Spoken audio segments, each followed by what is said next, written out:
Frank, can you hear us now by chance?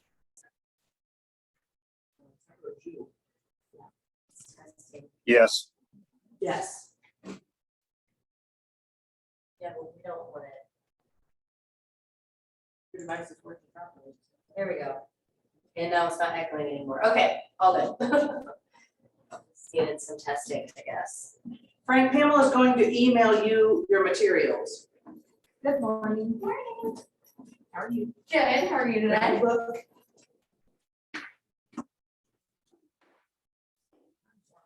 Frank, you can still hear us talking, right?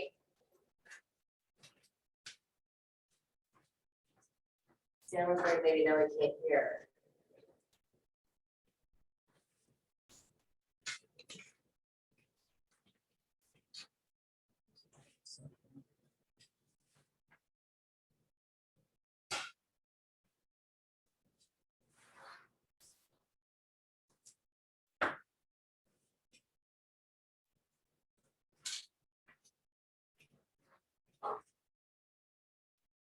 I'm calling you. Okay.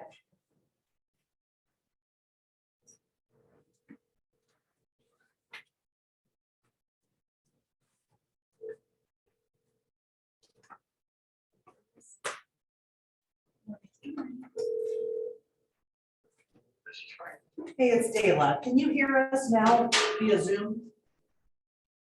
Yes, I can, but you're skipping it out. Skipping in and out. Okay. I can hear me talking to you through my laptop. Oh, we can at least hear that. Is it still skipping? I'm gonna mute my phone. Hang on. Is it still skipping right now? No, All right, we'll just make sure we stay close to the podium. Thank you so much. Pamela's gonna email you your material. okay, thank you. All right, bye. I need to grab you a book. Oh, I brought an extra one in. Okay. Who needs it? Oh, So nice to see everybody on a rainy Monday morning. It always makes me think of that song. Rainy days and Mondays always get me down. But not today. All right, your books are yours to keep. So the whole idea is to make notes in them, keep them so that it's something you can refer to going on. Today, maybe not as much as the other days. When we do listing day, when we do buyer day, you're going to actually fill out paperwork, you're gonna fill out contracts, so you'll have a sample template to refer back to over and over. Just to kind of give you a synopsis of what to expect this week, because we're gonna do a little bit of alteration. Typically, career development is gonna be the second week of every month. And this month, just because we were still getting the rewrite done and other things, we obviously moved it back. So the other thing is Kathy Cairo is teaching a class tomorrow afternoon. I would love for all of you to go to. And it's going to not be in here, it's going to be at a property. And she's going to show you how to strategically show a property so that you are looking for things that you may not be thinking of. Understanding not only like mechanicals of, the HVAC system and those kinds of things, but helping people think through the process of what it would be like to live in that property. So it's gonna be really detailed, a lot of strategies. I recommend you go to that. Wednesday, Kathy's also doing a class that we've had on the calendar for a while, and it's all about lead conversion. So that's going to actually be at the same time as career development. So what we decided to do is we're going to flip the days. Tomorrow's going to be the seller day, and it's going to be a jam-packed day. Seller day is long because there's a lot that goes with it, with marketing, with getting the appointments and all that. Wednesday is going to be lead gen day, which is usually the Tuesday. So what we're going to do is an hour of lead gen from 9 to 10. Then Kathy's class starts at 10, which is lead conversion, which flows right into it. I recommend that next month on the lead gen day, you take it again, because first off, you can't get enough lead gen experience and instruction and so forth. But we will cover additional things that we won't get to this time. So I just kind of wanted to preface things with that. So that makes sense? I think I've met you guys all before, but just those of you that we've not sat down and talked before, I'm Dale, and I'm the team leader here. And just to give you some background information, so just so you know who I am. I grew up in Delaware, went to Ohio State. My first big girl job was at a company called R.E. Harrington, and I worked in operations there. Actually, I wrote their first training manual, was a trainer. Then I went in and managed 4 different departments in operations, then managed all their mergers and acquisitions. Well, the next thing in my life happened, and I had triplets 27 and a half years ago. So I was lucky enough to be home with my kids when they were little. When they went to school full time, I got my real estate license. You know, you can only clean house and go to lunch with your friends so much, and I was just going crazy. And I thought, I'll do real estate part-time. Well, there's no part-time in my book. And even though some of you might be doing this part-time as you are in other careers, you'll find that real estate is something where you can make a great income, but you have to put the time in, you have to put the work in. And as I did that and ramped up my business, I found that I loved it more and more and more. So anyway, I started with a different brokerage, shame on me, only because I had a friend there and she said she would help me. And my first year in real estate, I was doing okay haphazardly, but I really wasn't getting the instruction and all that. If you think about it, I'm a corporate America background person. So I was looking for systems, models. You know, I wrote a training manual and textbook for crying out loud. So Keller Williams has been around since 1983, but only in Central Ohio for the last 19 years. I joined Keller Williams 18 years ago. So at that point, it was kind of an unknown, Keller who? And now we are Keller everywhere. So that's my story.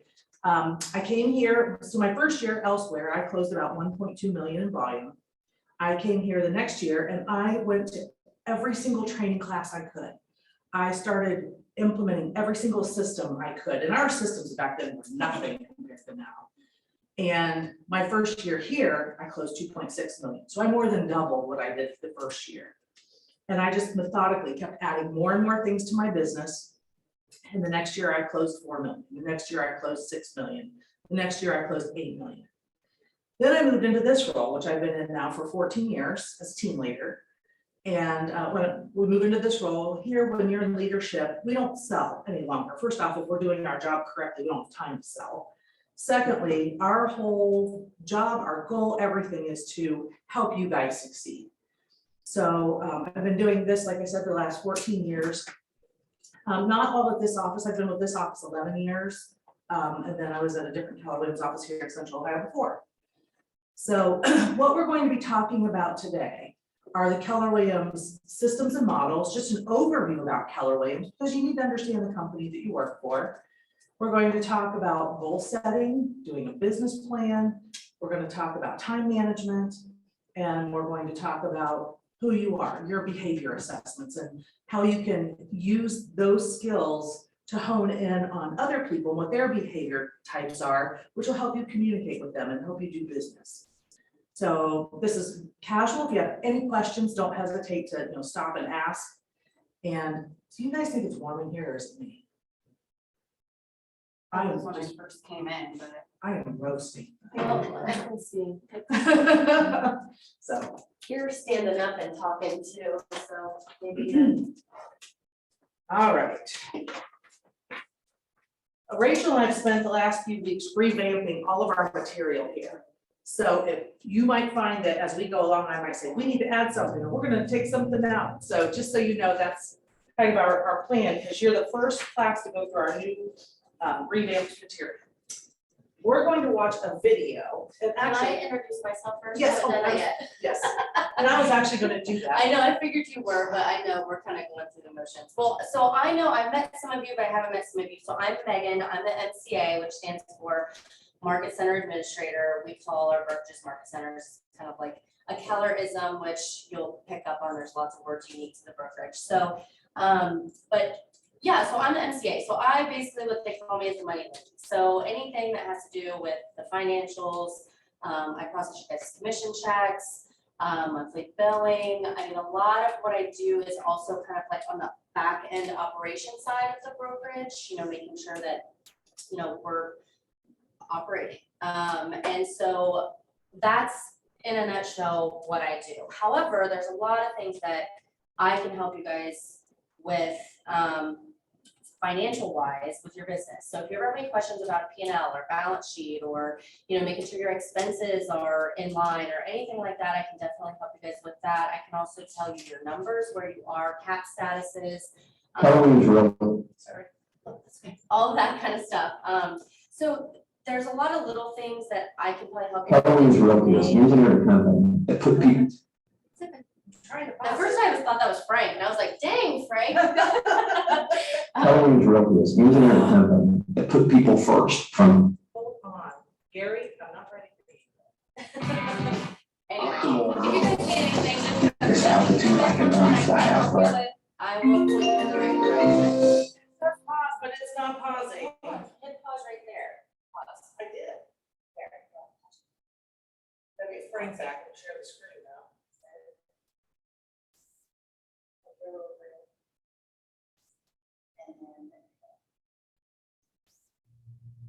Okay, sorry. Anyway, and so ultimately, I'm going to start teaching this day of this class. I've been here for over 5 years. I guess I didn't really give a background. I'm married, I have a daughter, I have a degree in business, or bachelor's degree in business, and I kind of got into this. I worked for Huntington, quickly realized I'm not cut out to be in a bank. And then kind of fell into the same type of position, but for a RE/MAX office. And then through one of my best friends, who you guys all, I'm sure if you don't know yet, you will, dotloop, we are basically our virtual signature platform. One of my really good friends works for dotloop and used to be their rep, and that kind of connected us, and here I am. And so it's been a little over 5 years that I've been here doing what I do. But I'm in here kind of taking the class with you guys because I've never taught it before. So I will be teaching it, but Dayla has to teach me how to do it first. So anyway, that's why I'm here in the class with you guys. So yeah, so sorry, I know that was a lot. We had technical difficulties. Sorry about that. And okay. But if you guys ever need anything, like I said, just reach out to me. And if I can't help you figure out what you need, or if I can't help you with what you need, we'll figure out who can. So. All right, we're gonna start out with a video. And it's of Gary Keller. And the reason I want you exposed to a lot of this is you'll hear things and you're like, who is that? What is that? Why is that? And so that's the whole preface of today, is to make sure we get you great broad information so you understand about the company that you work at. I'm Jeremy Till, and this is Amplify.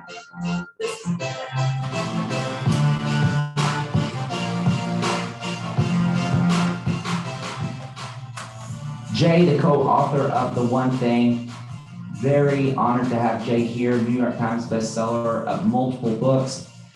His wisdom, insight. It's not, it's this bag and it's something else. Oh, okay. Yeah. Okay, hold on.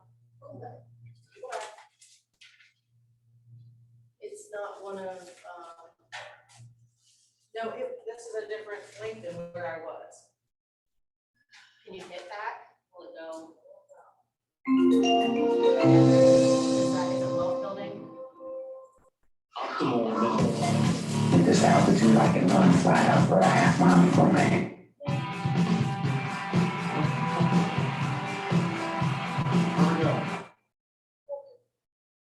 Here we go. Halloween's Realty is engineering company that put people first, from how they do their businesses to how they expand those businesses. A high level of thinking is being required by everyone.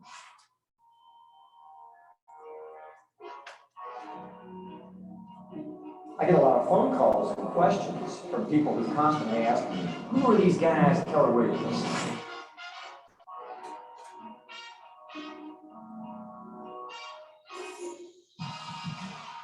So in 1987, we did something that had never been done before in the real estate business. A compensation plan that rewarded our associates for building the business, and that's profit sharing.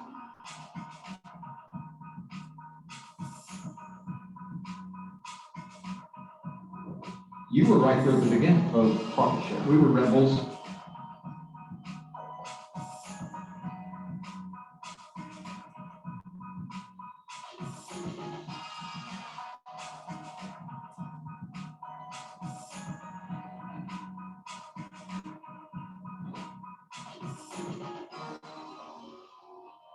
First, it was real estate agents gaining leverage through adding people to their business and creating what's been called teams.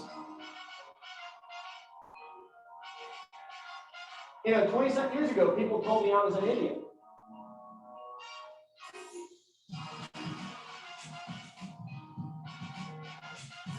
Maybe 89 or 90, we were trying to support real estate agents duplicating themselves. The industry and even the real estate agents themselves was not ready for that dialogue.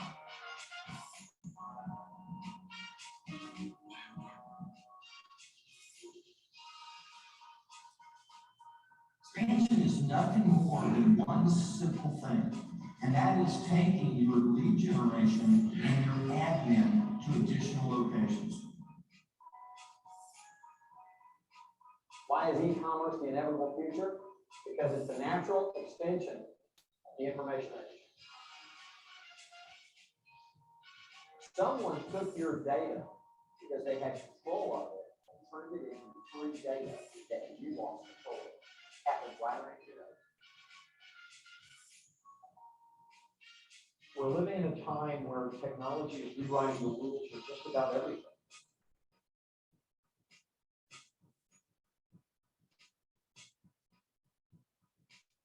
We are not a real estate company anymore, but we're a technology company who is building the real estate platform that our agents and their customers will prefer to use.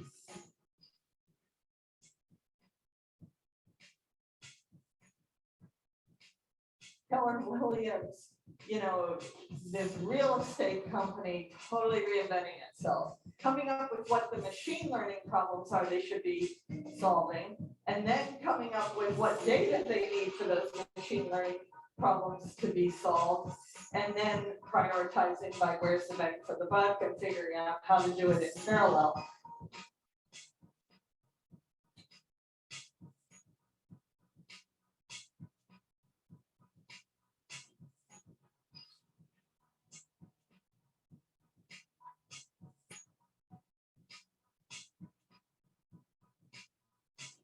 When I made the comment back, I guess, at family reunion, or even before that, and I said we're a technology company. Boy, you would have thought I had said the weirdest thing, right? People were going, "You're an idiot, Keller." Well, you said it, and no one knew exactly what you were building. I didn't want them to know. Yeah, but it was quite a declaration. I'm spending $1 billion in technology. You would automatically. Okay, so if I let someone build my technology for me, what do I own? Amazon owns their software, Facebook owns their software. Yes? Yeah. Netflix owns their software, right? Okay. So why don't we tell the real estate agent don't own their software? Or don't let their company or partnership with, why would we tell them not to own it?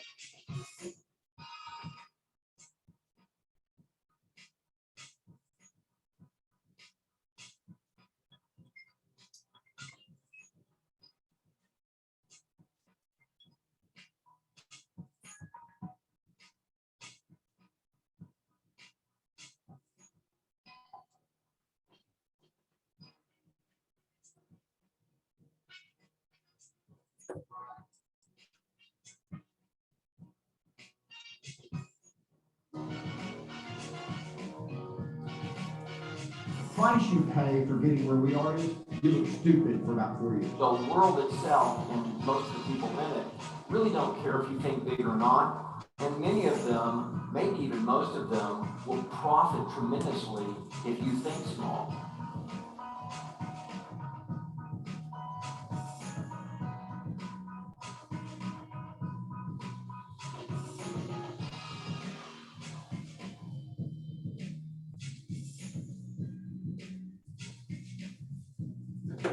So I'm ready to rewrite the rules if you are.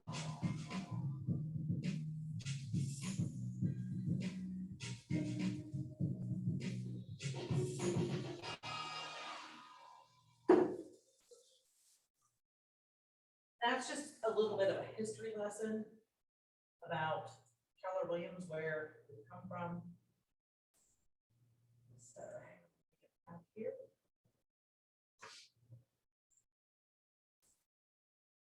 All right, we're back.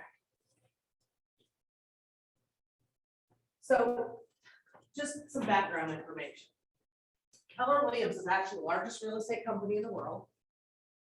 In central Ohio, we have 5 market centers. Instead of offices, we call our offices market centers.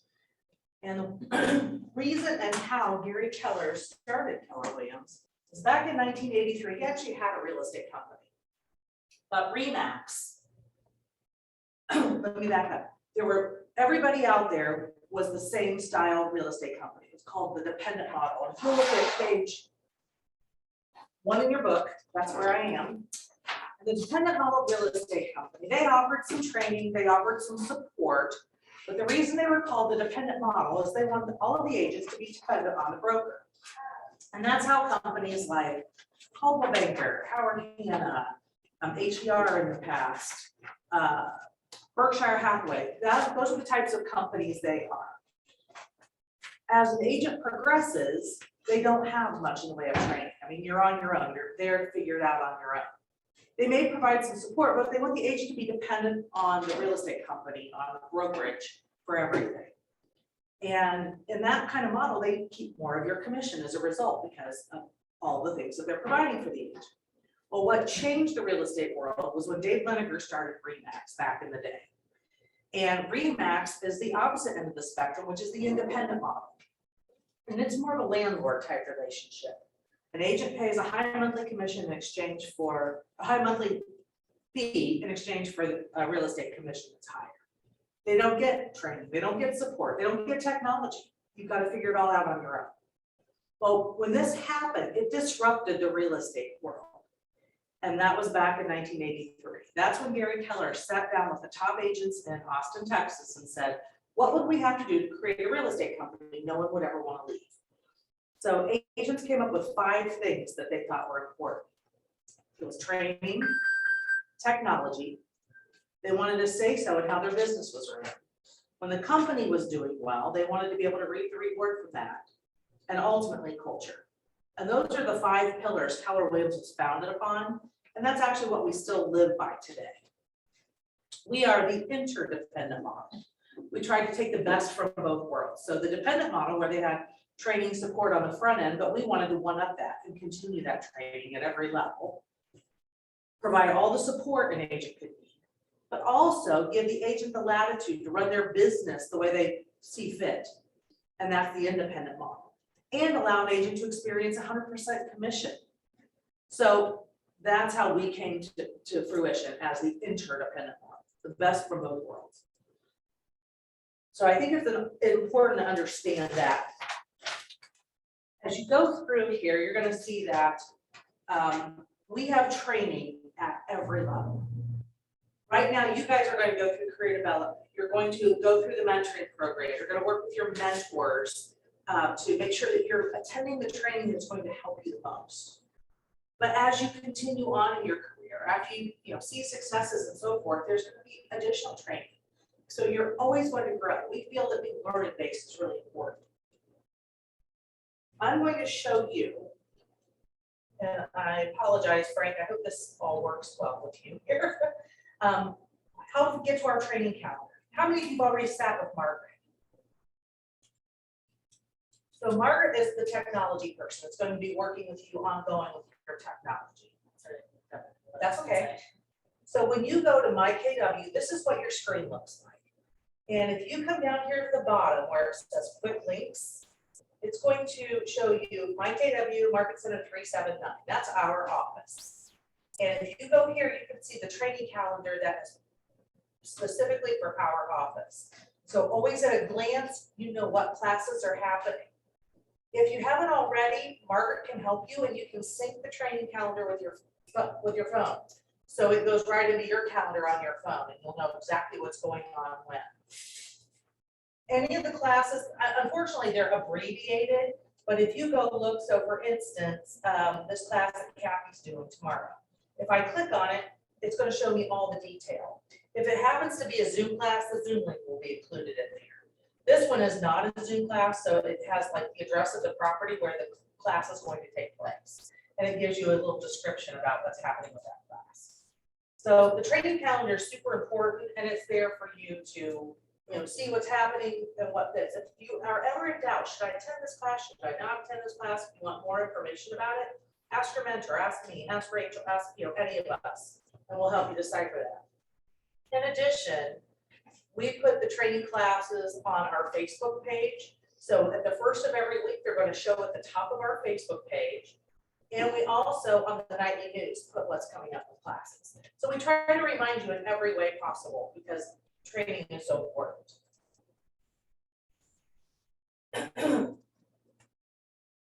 I'm going to kind of go through this first page quickly. We're not going to go through every single line of this training manual. I just want you to have this as a resource to go back to. But this just talks about a snapshot of all the different kinds of classes that you could take. So the video I showed you kind of went through a history lesson of all the things Keller Williams has done and what they've added to make their technology stronger and stronger. And there's a summary of that on page 3. It talks about the Keller Cloud. Just to give you some background information. We, like all other real estate companies, used to use other companies' technology. And this is really important because this is one of the things that sets us apart from other companies. We use other companies' technology to do our database management system, our mobile app, our document writing, all the different things that we need to do transactions. Well, the danger in doing that, companies like Google, companies like Realtor.com, they've gotten their broker's license because their whole goal, well, before now, their whole business platform was to generate leads on your listings, agents' listings, and then sell those leads back to agents. Well, do you know over the course of history, they were never profitable doing that? So they are continually trying to find ways to be profitable. So they have all of these investors, capital venturists that want to put money someplace to invest. So they've been investing in them. They got their broker's license, and their whole goal was to make real estate an online type process. How many of you in here either completed a transaction or purchased a home for yourself? Is buying real estate that easy to do it online? No. It's when you're an agent, you are a problem solver. You are helping educate. You're really an educator and a problem solver more than you're anything else because you're educating your client, the buyer or the seller, what the process is like. And then you are solving problems and helping them get, the optimum solution at the end. So Gary said, here's the thing, if we are buying our technology from these other companies, Google and, not Google, Zillow and Realtor.com were making deals or purchasing these other companies so they could get agents' contacts, so they could start generating leads with their clients. Well, he said the only way, and that's what he was talking about in the video, that we are going to combat that is if we own our own data, meaning nobody else has access to it. So that's why about 6 years ago, he hired an additional 250 of the best programmers they could find in the nation to add to what they already had at Keller Williams International to build Command, which is our end-to-end platform from the database management, all the marketing pieces, your listing presentation, your buyer presentation, your pipeline to keep track of who you have coming up all the way to the closing of the transaction. And so that's why we did that, or why he did that, so that nobody else has access to your data. The other companies are all still doing it the old-fashioned way, and we call that bolt-on technology, just so that you know. You ever hear that term? So some of the things that we have, all of your data is stored in a cloud, and it's the Keller Cloud, so nobody else has access to it. Referrals. Referrals are very easy to do. This is on page 3. Referrals are simple because we are, again, the largest real estate company in the world, and every Keller Williams agent is out there through our referral system. And when you get to the technology day, you'll spend some time with that, where you actually go, it has a tab on the side of Command, and you'll click on it. And if you need someone in Des Moines, Iowa, you can type that city in. You can look on a map where those offices are located. It'll pull up all of the agents in that office. You'll get a profile about them. You'll know how much business they did. So you can see, oh, this person might be a great fit for my client to refer business there. And that's another great way to make income, guys. If you refer a client to someone in another office someplace, you do a referral agreement with them, and they go ahead and work with your client. When the transaction closes, then you get a 25% referral fee or whatever you agreed to. So that's another group to continue to lead generate with, to send information, let them know you sell real estate, even if they don't live here. People who live in other places, keeping them, up to date, that the fact that you're in the real estate world now. And a great script for that is, oh, hey, I know you're moving and I know you don't live where I do, but would you like for me to interview and help you find a great agent where you live? You see, I have access to all of the Keller Williams agents all over the world. And then you can talk to that agent, make sure it's gonna be a good fit for them, and then connect them. So just by being a connector, you can get a good piece of that commission. So that's a great thing. We're gonna talk about time blocking and goals later on, business plan, how to do a customized business plan for you. We're gonna spend most of our time on that today. Another class that follows this, that we run once a quarter, it's called Ignite. So that's something you wanna watch for. Bold is a class that we actually have coming. It starts August 2nd. If you haven't heard about it already, you should. That class does have a cost, it's $799, but you can get reimbursed for going. And that's the beauty of the whole thing. So if you sign up by July 26th, you also get 10 draws in the pot for our big drawing coming up with the Shift Happens contest. So if you're thinking about it, I would get on top of that. It's 1 day a week for 7 weeks, and a Keller Williams International coach comes here to Columbus each of those days, and it is very intense. It's great, yet it's intense. You'll have fun in the classroom, but it's going to help you create great habits. Lead generating every day, following up every day, scripts, presentations, and accountability, which is a big piece of this business. A lot of people get in this business because they want to be their own boss. They want flexibility. Well, you still have to show up and you still have to do the work, or else you're not going to make any money.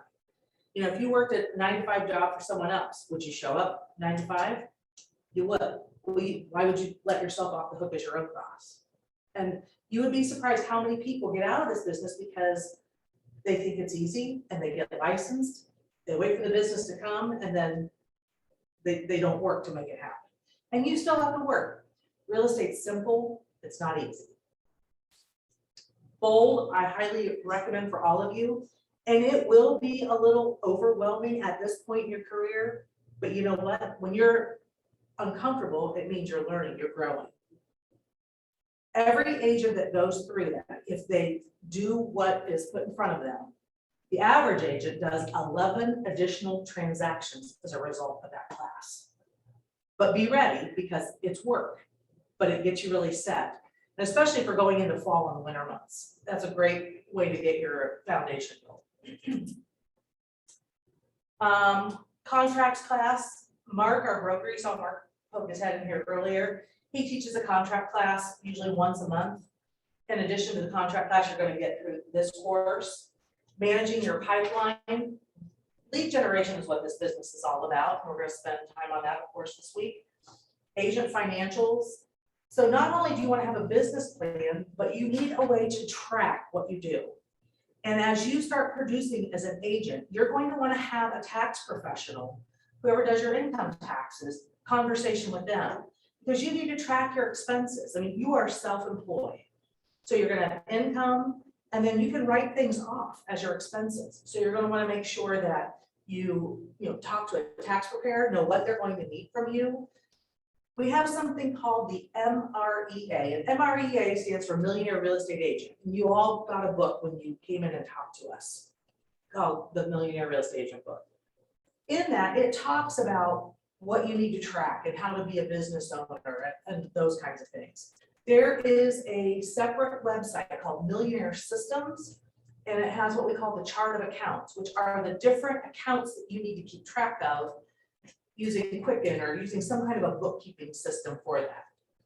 And if you are not going to be apt to do it, you may consider getting a bookkeeper to do that for you, because that's something that is important, especially at tax time. The last thing you want to do, and I'll be honest, I'm the worst. Until I taught business planning, I sucked at it as an agent. And I had, business background in college and took accounting classes, but it just was not my forte. Once you understand it and internalize it, it's not that difficult. And the same with your expenses. I was the one that kept a folder of all my expenses at the end of the year, took out a long piece of ledger paper and hand wrote my expenses out, in categories. You don't want to be that person. Life is easier now. So I recommend right out of the gate, get something to track your expenses, some kind of a program or something that's going to help you, spreadsheet of some sorts. Yes. Sure. I'm sorry, where is it at? If you go out the door right there, and do you know the code? 5600. Okay. So it's just through the door. Yeah, go through the Yeah, doors but out then- to the main lobby, you'll see it. Yeah, but then you have to come back in through the main entrance because this door locks. Social media, the world has changed as far as how we lead generate, how we connect with people. So we spend a lot of time helping you with social media, and Margaret will be doing that through your one-on-ones, and we have classes about that as well. Scripts and overcoming objections when people give you objections. We have a lot of masterminds, so you can learn from the pros who've been in the business for a long time. At home, you have 24/7 online training available to you through Keller Williams.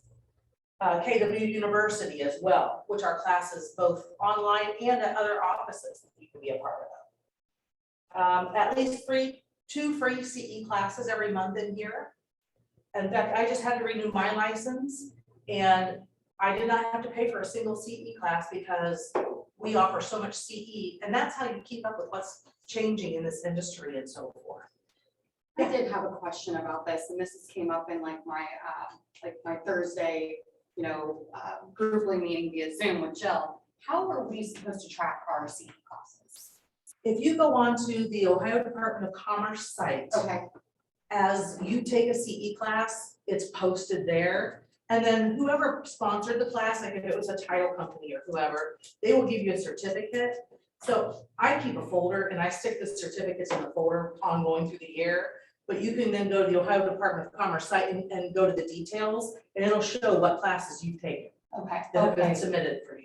Okay, so are we the ones that submit that, or does the person who puts the CE class on, they'll be like, okay, Michelle Pfeiffer showed up, I gave her this certificate, and they turn that into. They turn it in, but I Okay. keep my certificate as well, just Okay. because you never know if there's a mistake, something Just for backup. slips through the cracks. Yeah, Cool. crack. I had a whole, I feel like it keeps coming up, but I couldn't get the roundabout of it, so thank you for that. Yeah, so what I did, and this is something that agents forget. So whatever date you got licensed, you should have a reminder on your phone right now. And we send a reminder too. But you should have a reminder on your phone right now. So let's say you got licensed on May 15th. May 15th of next year, you have to have your 20 hours post licensing done and turned into the state, or else you're gonna get suspended. So I would go April 15th, a month ahead, to make sure that you remember to do it, to give yourself plenty of time. If you've not done your 20 hours post licensing yet, knock it out and get it over with so you can forget about it. But you also have to turn it in. That one does not show up automatically. So everybody hear that? Your 20 hours post licensing, you have to turn it into the state. We have a courier that goes to the state virtually every day of the week. So if you get it done and have your certificate, bring it to us and we'll send it with our courier. So don't wait on that. Don't get suspended. Get your 20 hours post licensing done and get it turned in before the anniversary of when you got licensed. Now, whenever your birthday falls, you have to renew. So there's 2 different things, and people get that mixed up all the time. So if you have a birthday coming up, knowing you have to renew your license, or guess what? They'll suspend you. Then every 3 years is when you have to do your 30 hours of CE. So it gets confusing. And if you go to the state site and go to the details, it'll show you what date your CEs due. It'll show you what date your post licensing's due. So you can see those dates. So do that, put reminders in your phone. Don't let that happen because it costs you a penalty. And we don't want that to happen. I don't know why it's so difficult, but it it is. Okay. And then every month, the region brings different instructors into our region, and you can go to those classes. I don't know if you guys have been paying attention to the calendar, but on the 27th, next week, there is a regional class that's gonna be at the Columbus Zoo. It's a mega agent panel. So they brought mega agents from all over our region in that will sit on a panel, so you'll hear, 5 different perspectives of all the different topics they're talking about. And the topic of this one is the shifting market, which would be a great one to go to. In addition to that, Mo Anderson, who is one of the executives at Keller Williams International, she doesn't travel much anymore. She is the queen of our culture and why we are the company we are as far as culture goes. She's going to be here, make a guest appearance. She's in her 80s. She is a phenomenal speaker. She did 6 personal perspectives in Atlanta. This last month, and I was there. Is she amazing or what? Her story She's is amazing. too. So the class sold out, but they opened up 225 extra tickets because the demand so high. So there's still tickets to go. It's $50. It's from 10 to 4 at the Columbus Zoo. And when there's an outside class from the region, a lot of times there is a little bit of a charge for materials and that kind of thing. I recommend signing up if you haven't. Okay. So page 3, again, as an outline of different things that have happened, and that's kind of what the video will follow. How many of you know what ALC stands for? Okay, you're turning your book. It stands for Associate Leadership Council. And agents who are in our top 20% in the office are eligible to be on it. And it is in essence a board of directors. They meet every month. I encourage all of you to come to those meetings, see what they're like. If you want to be in the know, that's a great place to be. Every month we pour into them. So we provide them extra training, etc. But they also, when we have decisions to make as a company, all of you can come to those meetings, you can share your opinion. We take a vote, and those individuals on the ALC are the people that have the vote. So who better to be helping us make our decisions than the agents in the trenches doing work every day? So, and when you walked in the door and you saw those shelves on the wall with pictures, those are the individuals that are on our ALC this year. And they are your advocates. They're the people that, they're always here as a resource for you too. So if you see Paul George up on the wall, and Paul is, one of our mega agents. He's somebody you could always go say, hey, can I pick your brain, or can I shadow you, or I just like to talk to you about being in the business. I mean, somebody who's been in the business for 30 years, and with the expertise he has. Kathy Cairo is not on our ALC, but she's again one of our mega agents. She's happy to talk to people too. She teaches a lot. Paul does some teaching. You'll see all of those top producers do classes for us. So who better to learn from than people who are succeeding at a high level? Profit share.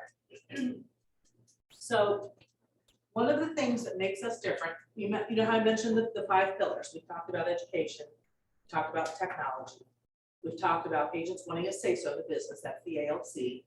The 4th is profit share. So we are independently owned and operated. Each Keller Williams office is a franchise. So they each have a group of owners or investors that own that office. We, as the other offices do. At the end of every month, after we have paid all of our bills, that's where Megan comes in. She pays all of our bills to keep the lights on here, to make sure that we have materials for you guys, etc. The money that's left over is profit. With other companies, that money just goes back to the owners, right? Well, here, our owners share 48% of our profits back with our agents who help us grow the office. And what I mean by that is when you joined Keller Williams, you were asked, who's the person responsible for you coming to us? And that's who you named as your sponsor. Well, the way you participate in profit share is when someone joins the company and names you as their sponsor.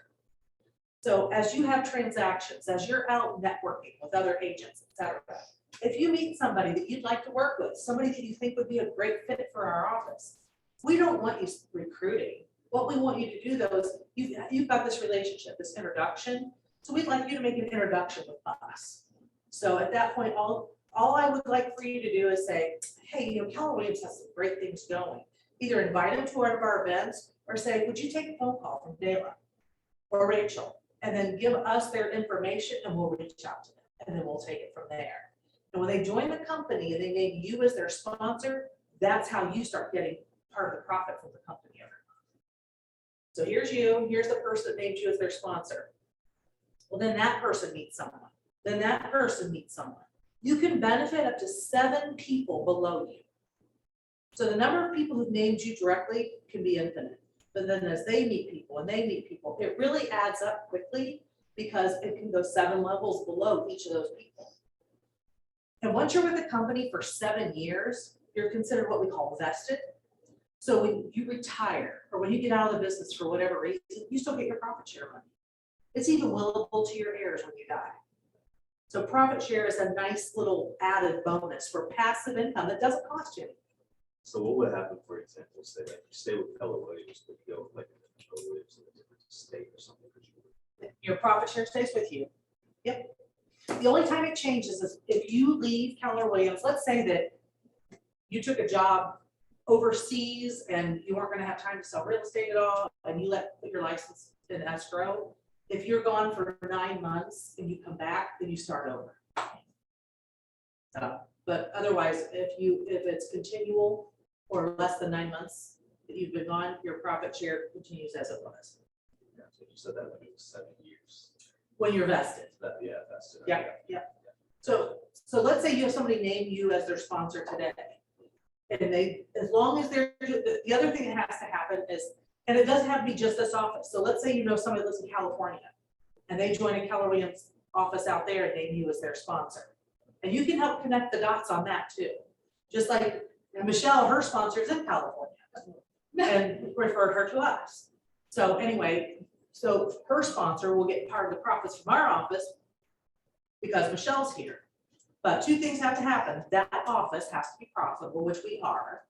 And the second thing that has to happen is that agent that has named you as their sponsor has to be contributing to the pool. Meaning they can't just park their license and not do business. They have to be contributing so that they have company dollar coming in. So, and I'll tell you what, there are people right here in Columbus that made over $100,000 in profit share last year. That's in addition to what they made selling houses. It's because they focused on it. Now, not everybody does, because people get busy selling houses, that kind of thing, and they don't think about it. I recommend, right now, you guys are the perfect spot because you don't have bad habits yet. You can set your checklists. You can use our checklist, but you can add things to it.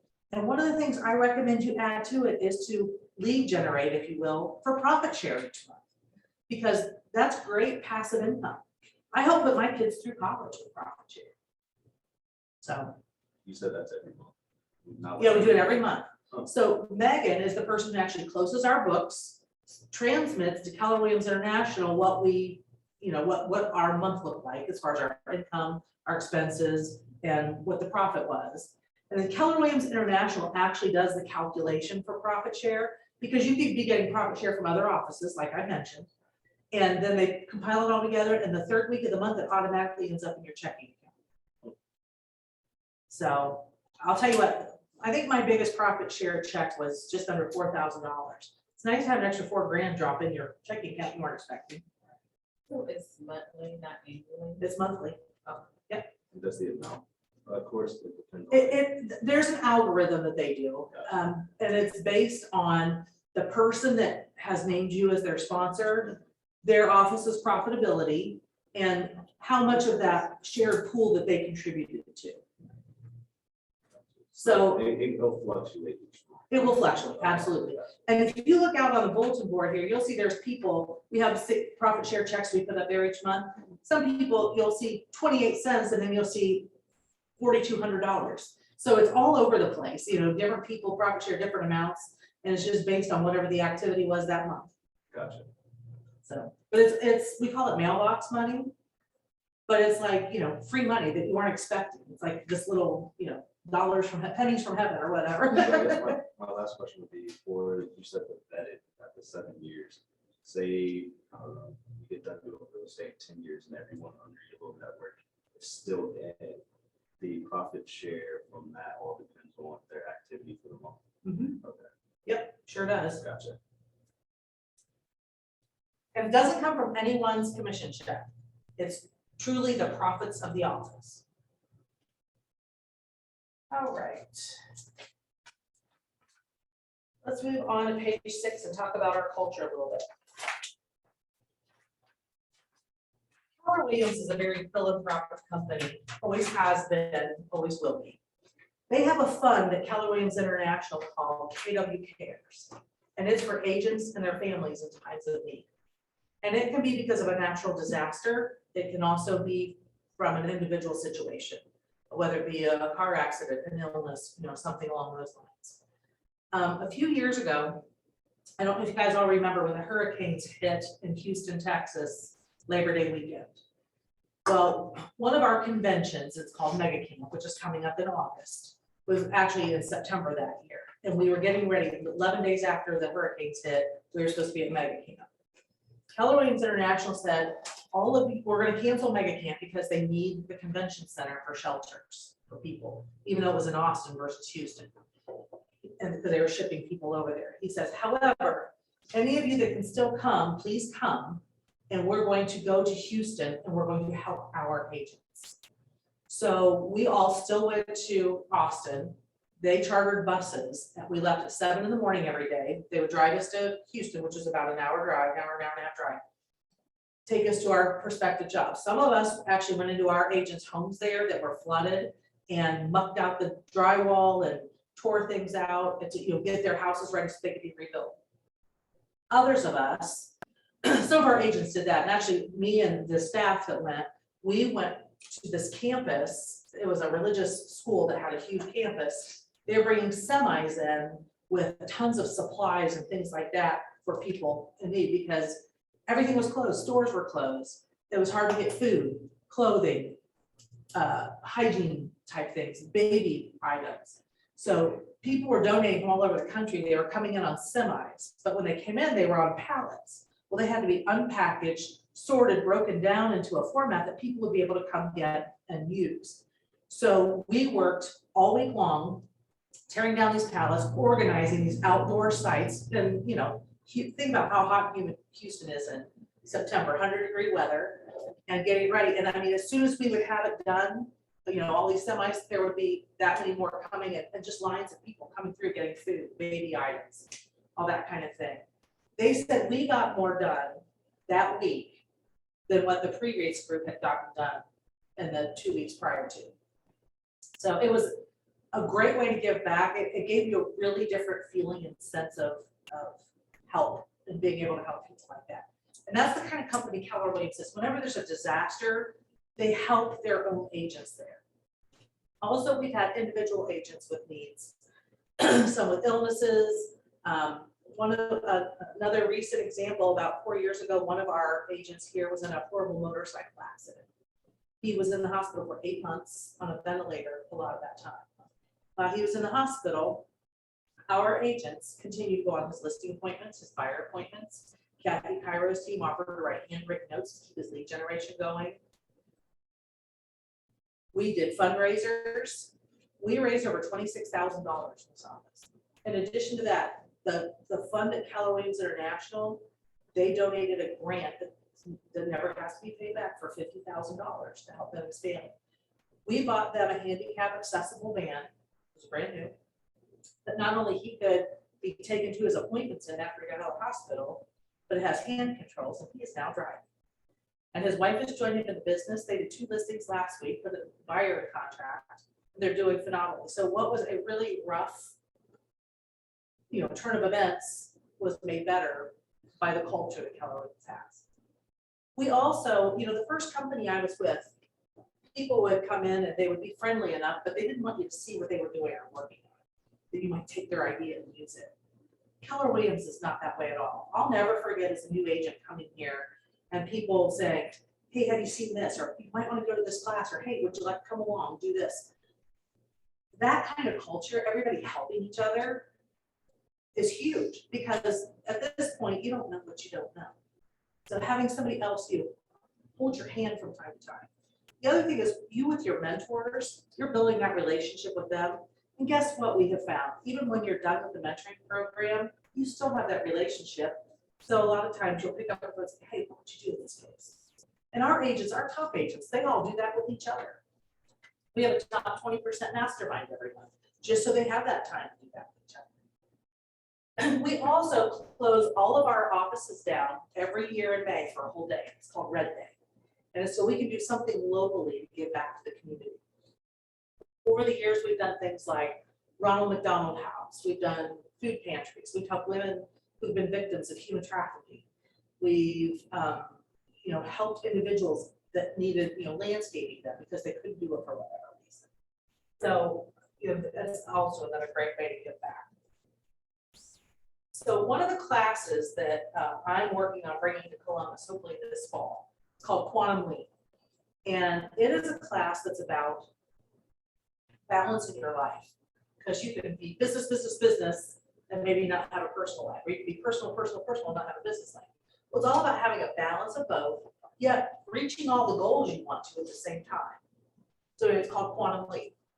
Well, Gary Keller, after delivering this for years, said, you know what would happen if we could get this to younger people?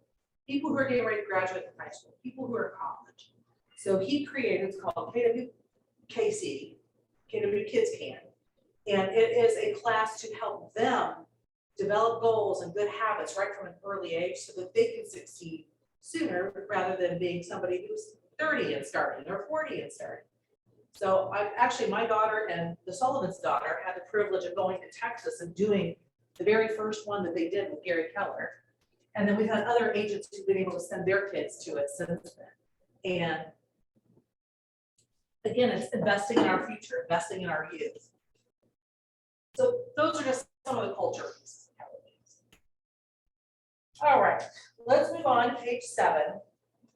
You're going to hear the 6 personal perspectives about this a lot through your years and your tenure at Keller Williams. Mindset is half the battle. You've heard that before, you've heard people say that. I am 100% convinced. I've seen people who are, struggling with, maybe medical issues, that kind of thing, and their mindset's half the battle. My biggest example of that is when I had my kids. I can't tell you how many times I'd be walking around with my kids in the stroller and people would go, man, I'm glad that's you and not me. Well, I was glad it was me too because I wanted kids that much. And so your mindset, how you approach something is half the battle. So keep that in mind. As you go through, you're going to have great days in real estate. You're going to have not so great days in real estate. You've got to know where to go to pull your bootstraps up, get your mind in the right place. One of the things that Bold does, which is the class that's getting ready to start, they spend a huge amount of time on mindset.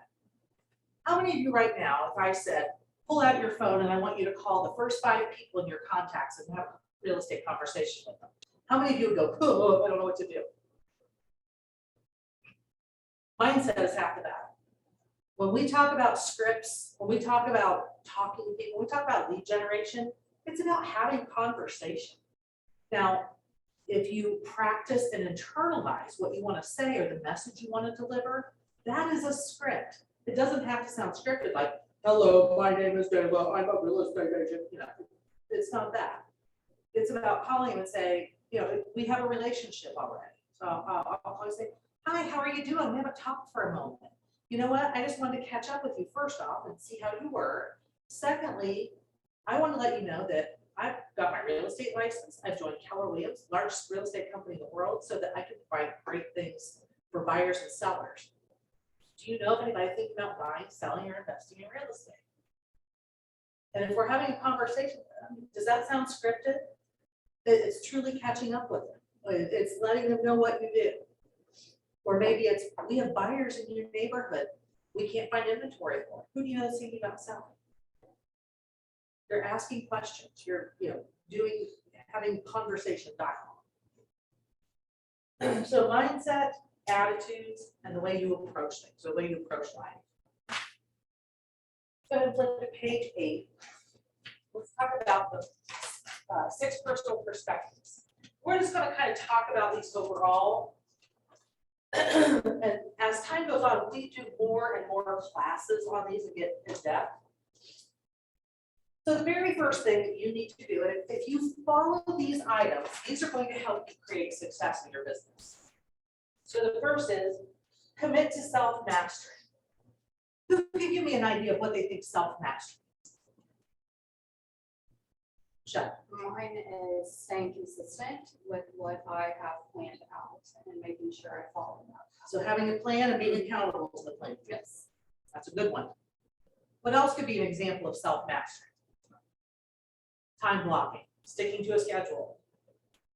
Any other ideas? What else could be an example of self-mastery?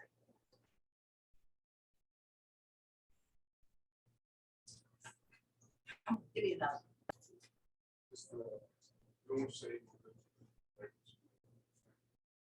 Set expectations and follow through? Absolutely. Any others? I've heard from all but three of you. How about the other three? Give me one. What would be an example of self-mastery?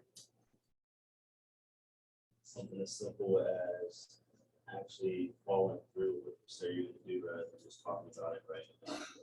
Yep, and that's actually the same one he did, but that's okay. Oh, that was. I know you were talking, that's all right. I love it. But that's true, setting expectations and following through. What was that? So it's really a definition of it almost. Self-mastery. How about being learning based?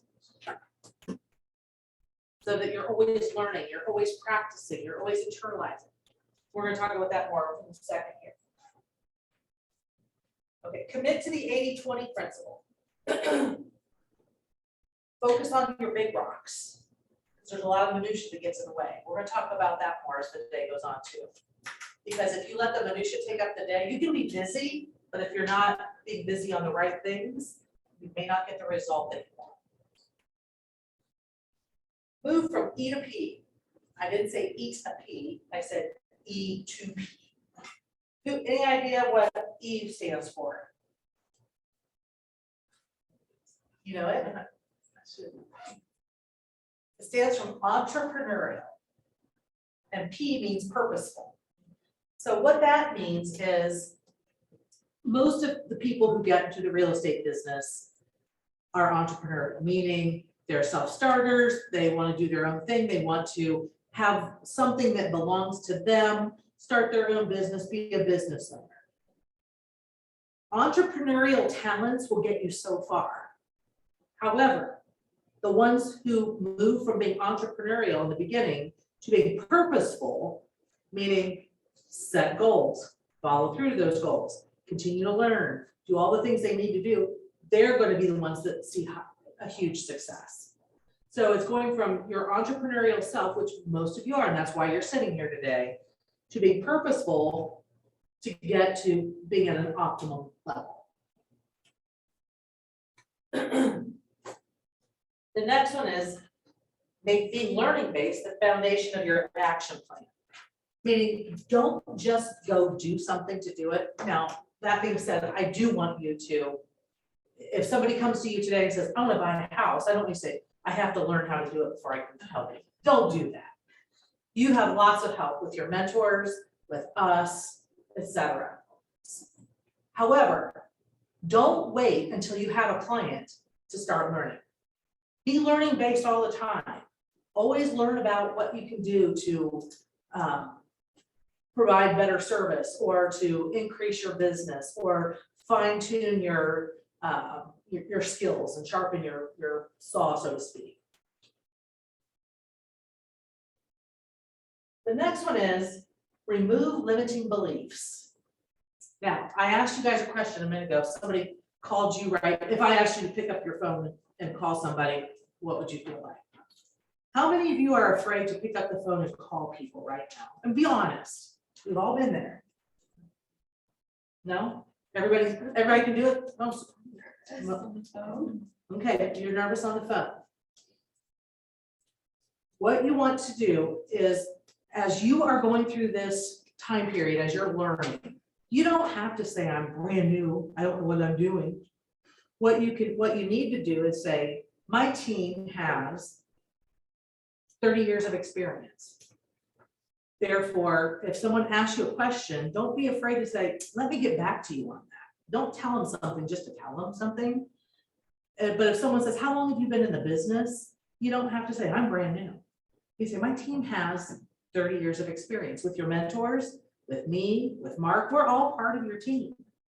So if you don't know the answer to something, just politely say, it's a great question, let me get back to you on that. In the meantime, keep learning, keep learning, keep learning. I'll tell you what, you will be surprised how many people will never ask you, how long have you been in business? When I was brand new, I never acted like I was brand new. I walked in, I got my lead generation together, I got my presentations together and all of that. I really studied them, so I knew what I was looking at, so that when I walked into an appointment, I walked in with confidence. And if I didn't know the answers, you know what, let me get back to you on that, and I jot it down and go on with the rest of it. Don't be afraid. We're also going to talk about practicing scripts, internalizing them.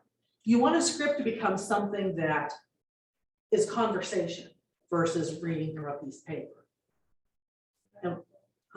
There's an app that I use called Clubhouse. Oh. I get on Clubhouse every morning at 8:20, and it is just script practice. There's like all of these real estate agents from different cities, different companies.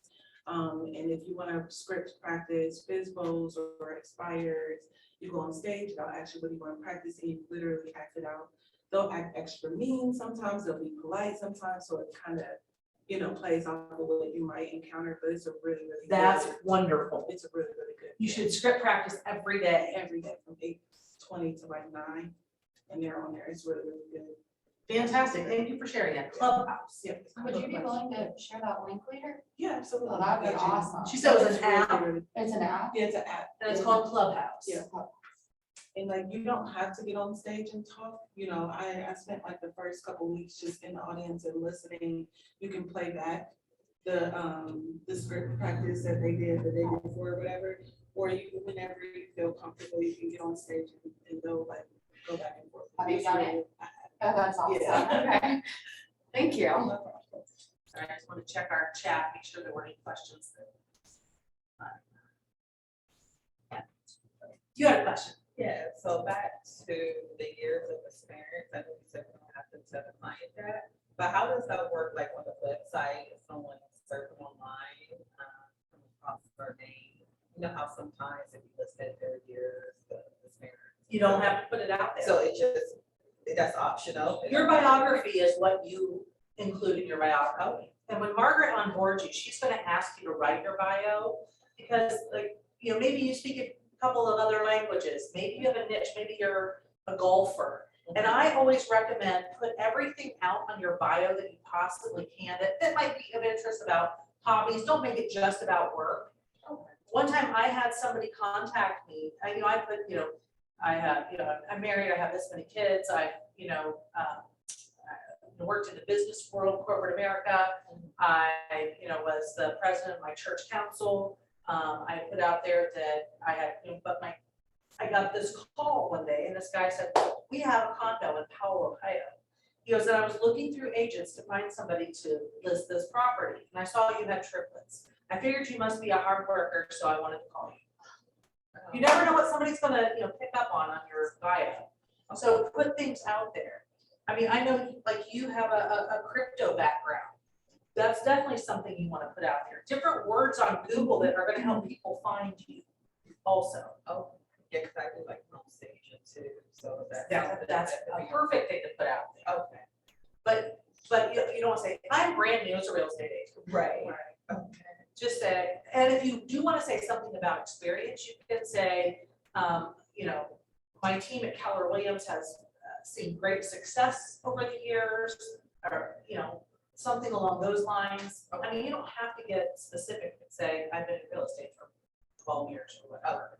Yeah, I have over 10 years experience in customer service or client services. Customer service works in every type of position you could possibly imagine, every career. So yes, and put what you've done before out there. You never know where that connection's gonna come. But, you're a Bobcat, you went to OU, so like, oh man, I'm gonna go with her, she was a Bobcat. You just never know. And then the last one is be accountable. The shortest one on the list is the hardest one to follow through with. you know, you guys are all in the same boat in here. You're all newer agents. You're all in the mentoring program. You're all looking to learn. Your mentor, first off, will hold you accountable, but you could have a buddy system here, and hold each other accountable.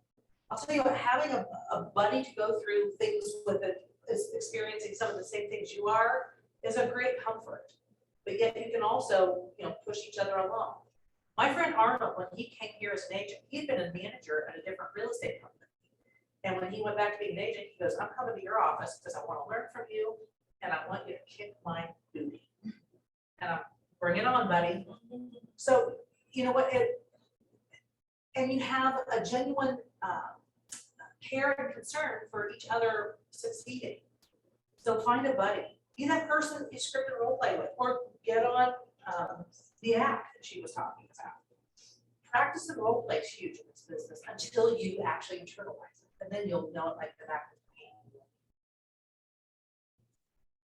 All right, I'm going to actually skip over page 9, but I recommend you go back and read that. It's about myths in the business.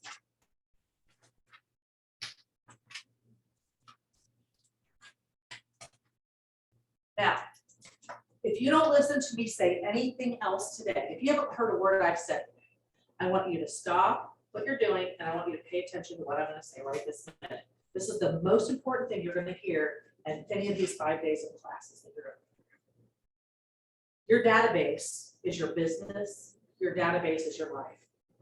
The quicker you can get 200 people in command, set up on smart plans. And when I say not just those people, but their name, their phone number, their email address, and their mailing address, the sooner you're going to be successful in this business. And I am not exaggerating on it. That was the difference from when I was at the first company I was at until I came here. That's how I doubled my business. My first year, as I was meeting people, I was haphazardly succeeding because I would talk to people. The whole time I was getting licensed, I told people I was getting licensed.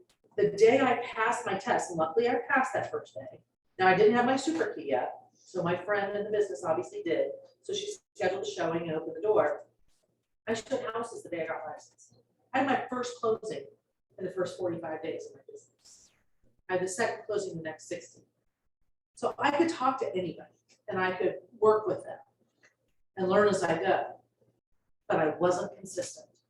And I was frustrated because I was all over the place. Not until I came here and I learned what it was like to really have a database and to use it, to communicate with it.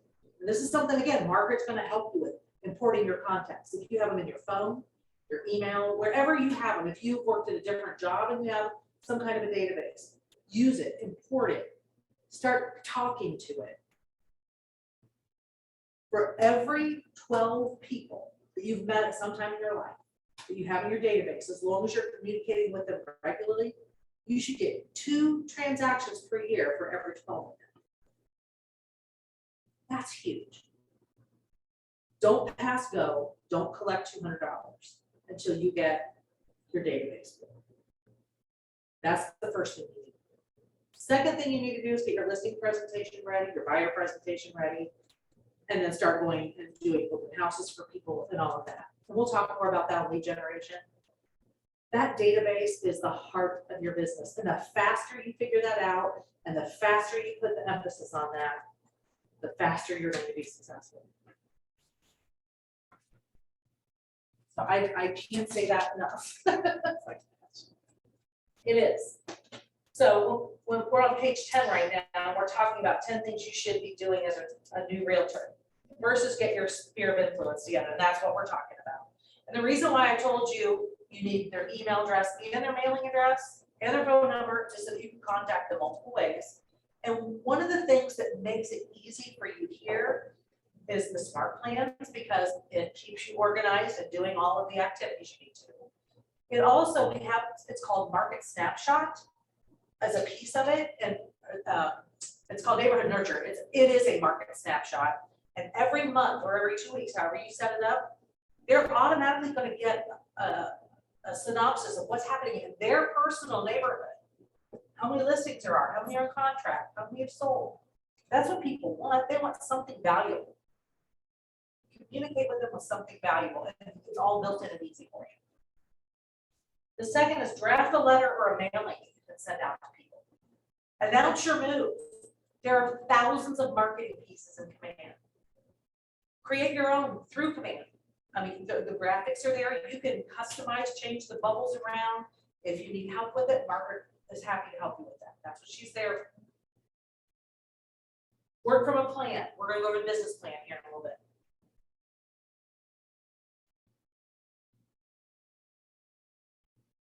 Open houses. We have lots of agents. We have almost 300 agents in this office. Guess what? All the listings they get, they can't hold open houses for them every weekend. If you hold an open house for them and a buyer comes in that's not represented, that's looking for a property, you get that buyer. That's a great way to get a client right out of the gate. You could do a search for properties on the MLS for our office to see a property that you want to do, or just contact one of our agents. Look at the nightly news, all the new listings are coming out. Ask them, can I hold an open house for you? Put it on our office Facebook page. Use Facebook. Go out to social media. Let people know what you're doing in real estate. Don't make every post about real estate. Mix it in with your personal stuff. But that's a great way for people to know what you do as well. Start writing personal notes, handwritten notes. One of our top seasoned agents in January made it a personal goal to write 10 notes a day. Could you write 10 notes a day? You think that's a lot? 10 note cards a day? I mean, note cards, yeah, I mean, it depends on if it's a total personal letter or not. Not a whole letter, just a note card with maybe 3 or 4 sentences on it. They did that and they had gangbuster business just from writing handwritten notes. Think about it, when you get your mail at home, if you get something that's printed, first off, I think it's probably a bill or something that's an advertisement. If you get a handwritten note, aren't you more excited to open it, see what it has to say? Everybody likes getting handwritten notes, know that you were thinking of them. Go ahead. Is it just handwritten notes, or can you send out like a mail list, like a postcard? Does that make sense? Yes and yes. And when you get to lead generation day, we'll talk more about that piece of it. But yes, you can send it out, but that's what I'm saying. A postcard has a life of 13 seconds. Comes out of the mailbox, oh yeah, that's Dayla, oh yeah, she's in real estate, yeah, it goes in trash can. Handle more personal. A handwritten note, first off, it's more apt to be opened because it's, written out with your handwriting. They might think it's a birthday card or an invitation to something or whatever. And then you open it and whatever you said, it's a lot more personal. Start voting your database. And again, we're gonna get into that more in the lead generation piece. Phone, text, both. Visit an open house and area tours. Now with COVID, the tours kind of slowed down for a while, but they are meeting again. Each area of town has a realtor tour that you can attend.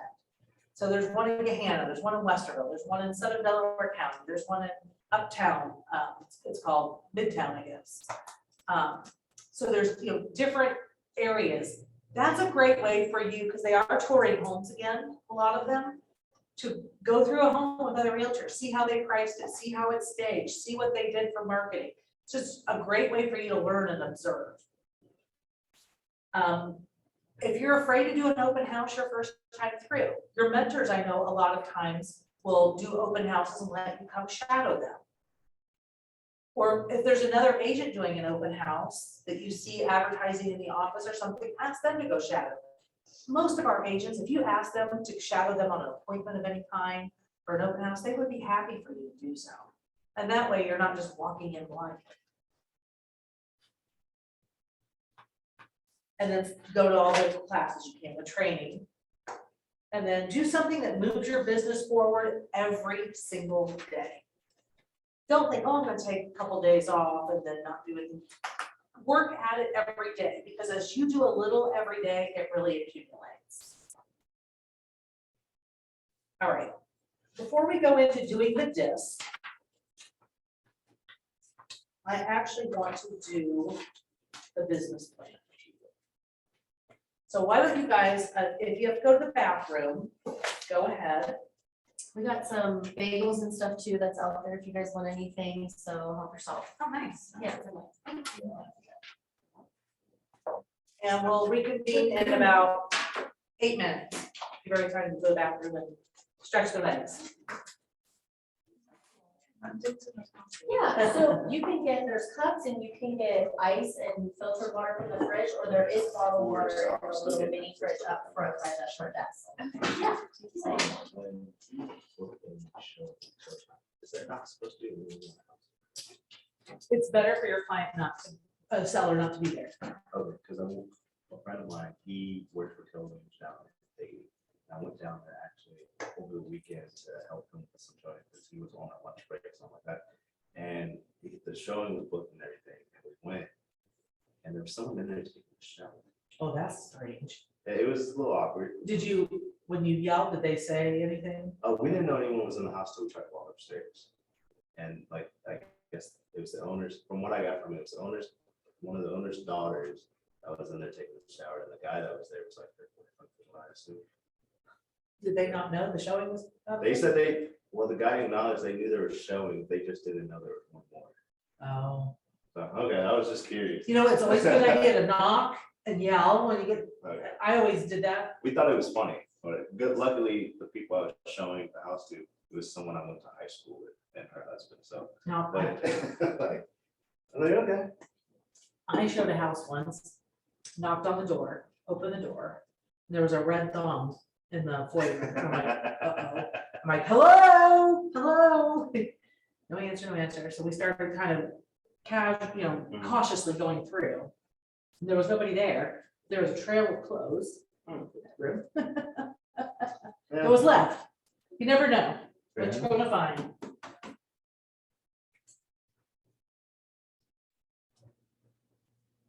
How are you? So far. Good. Good. Hope it's gonna get even more detailed as the week goes. I think so, I would hope so. I'll So be back. excited. Good.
So how did you find out about this clubhouse, this script thing?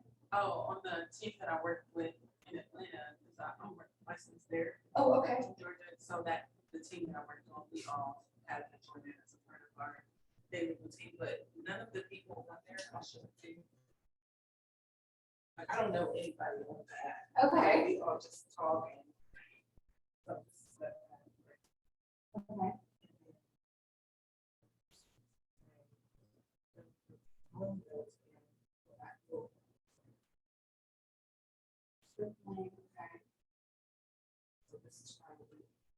Is this people all over the country? Yeah. Oh, okay.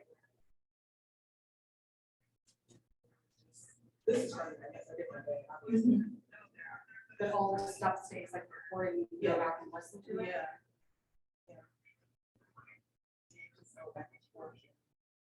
That's awesome. I mean, scripts was huge in my last sales job, so I mean, Yeah. I would take a lot of value in that. I was so nervous at first, you know, to get on there and like participate, but listening is one thing, but once you actually get up there and like, and they're really sweet, they're really kind. Mhm. And they're really honest too, so. So they'll give you that constructive criticism kind of thing. Like, try this differently, okay, let's do it again, and try it this way, and everything like that, it's really, really good. I can see how that would be like resourceful Yeah. because we didn't have an outlet in my old sales job like that. I'm like going off of, I was an auto broker, so I was like going off of everybody else's stuff and not that anybody was decent at scripts. It was usually like the senior brokers that were and didn't And you catch like it. sit there and take notes and, you know, find out what works for you as far as like the delivery and trying to like close a deal or whatever. So you just find out kind of what works for you in the script and you can pick up from other people. And it's really good. I really like it. Like when I'm driving, I'll listen to it. Like I listened to it on the way over here this morning. I couldn't participate, so I have a little bit of time, but it was really good. That's awesome. And you guys were required to do that every morning. And So initially, it would just be us and our team, kind of like 6 people. We would get up every morning and get on a call and script practice. But one of our team members found the app and then they told us about it. So then she would have us join on Clubhouse and do it that way. But now everybody, I mean, really at the end of the day, it's your business and it's gonna only be as successful as you work hard for, you know? So she doesn't require it anymore, but it's a really good idea. so you came from Atlanta to here? Yeah, I came from, well, I lived here and then I moved to Atlanta for like a year. Uh-huh. And then I came back. When I was there for a year, I got my license and worked at Keller Williams there. Oh, okay. So now I still work there, like I still work remotely for the team that I was on there, making calls and scheduling appointments for them. And then just got my license here on Monday, so. Yeah, the lady I was working with, still do, out of California, she had me doing like the same thing. Yeah. Cause like this was kind of like, I got my like classes done when I went to OU, it's like an elective, I've never put it into play and actually used them, and through COVID, like change of heart, I feel like a lot of people went through that, and wanted what different for their life or different industry, and I just decided like, why not go for it? She had been for Keller Williams here, I think Proficient for like 19 years already, so I went to her immediately, and I remember her growing up, like when I was growing up, she did it all here. She worked out at a Albany location before it all like merged and stuff. So when I flew out and talked to her and asked her if she'd sponsor me, and she's doing incredible out there, like super, super good out in California. So I just I listened into the family reunion, Keller Williams family reunion this year.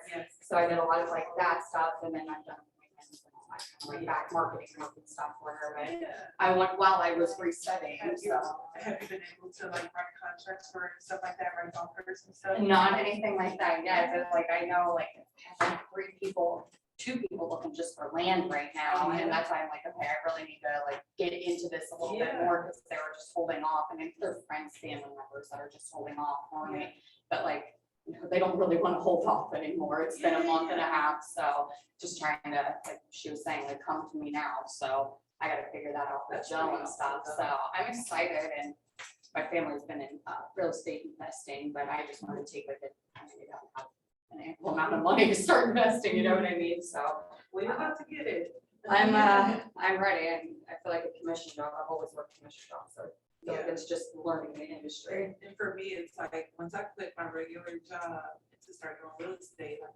every part of me sometimes like, okay, you need to get a job because it's not gonna be steady, but if you focus on it, like it will like literally expand, like it will. Yeah. My first deal that I closed there, I had to write like, I think we wrote like 7 offers before one got accepted.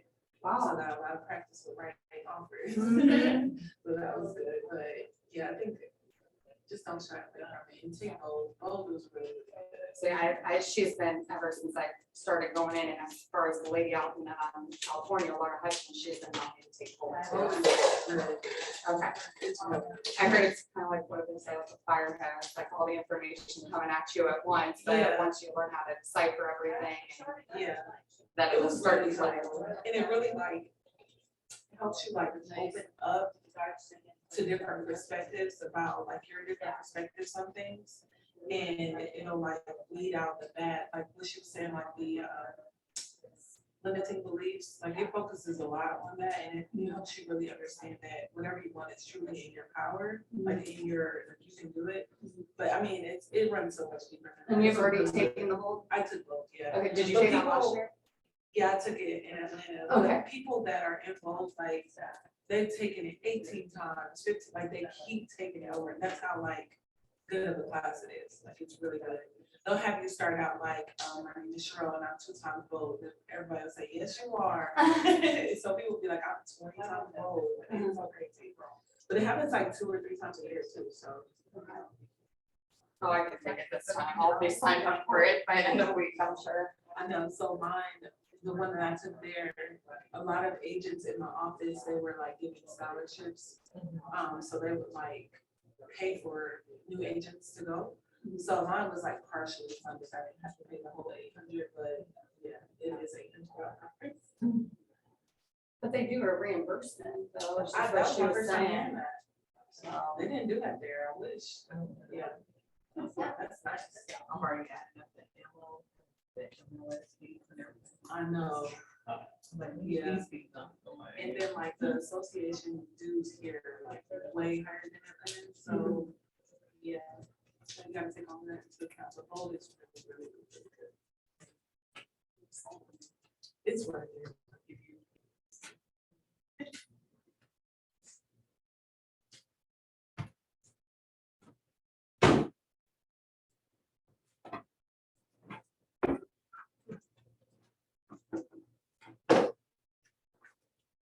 All right. This is one of my favorite things to teach business planning.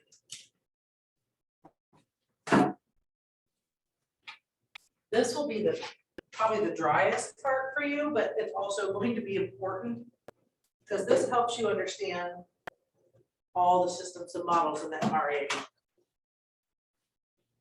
All right, what page did you jump to? Page number 32. Okay.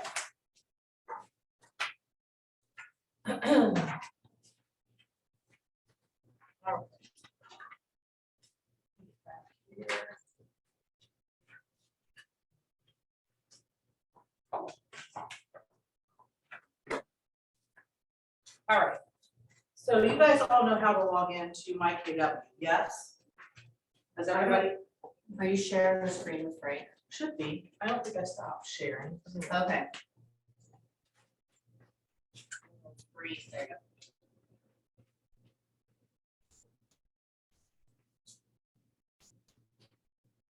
Now you want to share the, there you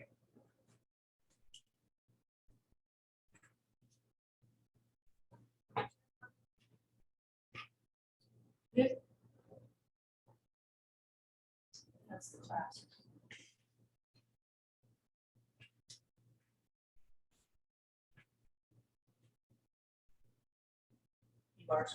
Okay. So when you log in to your page that looks like this, that was the same place we went to the calendar. If you come back down here to that MyKW Market Center 379 intranet.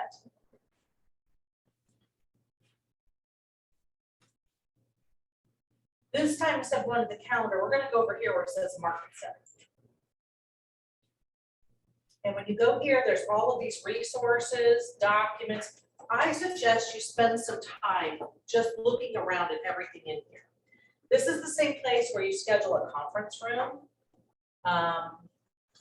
So for instance, if we clicked on resources, see how all the conference rooms for all of our offices show up here? You would just click on one of those, wherever you wanted to schedule that time. So let's say I want to schedule it today for noon. I just click on that space and it's going to say who. If it's you, you just go, you leave it alone. Obviously, if it's somebody else that you're scheduling it for, you can change it. It says which conference room, what date, what time. Again, you can change those. I read the instructions and hit confirm, and then that's how you schedule those rooms.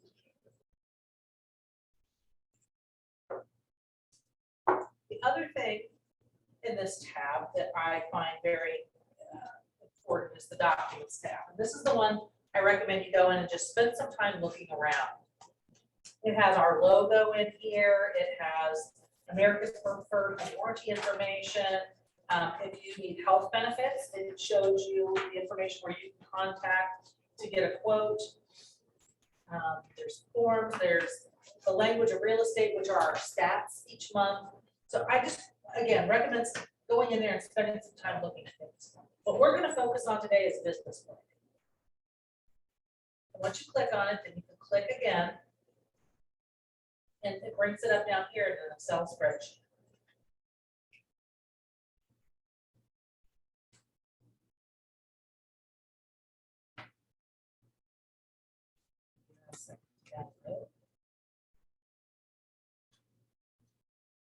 And this is something we will do with you one-on-one, but I want you to understand how to do it so you can do it. You can start doing it and then we'll help you refine it. As soon as it comes up, you're going to need to enable editing. And have you all used Excel before? You don't need to sign in that way. So if you look down here, you can see all the different tabs. This is what's going to bring the Millionaire Real Estate Agent book all together for you. These are the Keller Williams systems and models. And in there, it gives you a deep explanation of each one. Again, that's a book that you're going to study over time. It's not a one-time read, it's like a textbook. The first page is just the cover page. So business plan for, I'm going to just put the year in here. And then it's your name, your business plan. You can call it whatever you want to call it. So I'm just going to call this Dayla's business plan.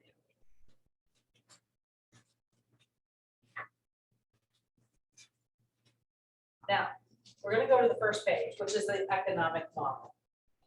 Before we actually get into this too deeply, I'm going to do a couple little things on the board for you. And Megan, you might want to switch the camera up here. Know that everything in red on this business plan, if you change it, it's going to recalculate for you. So if you decide you want to do 24 transactions in a year, or you want to do 36, or you want to do 10, if you change that number, it's going to recalculate all the numbers for you. These are the formulas that are built in to help you do a business plan, okay?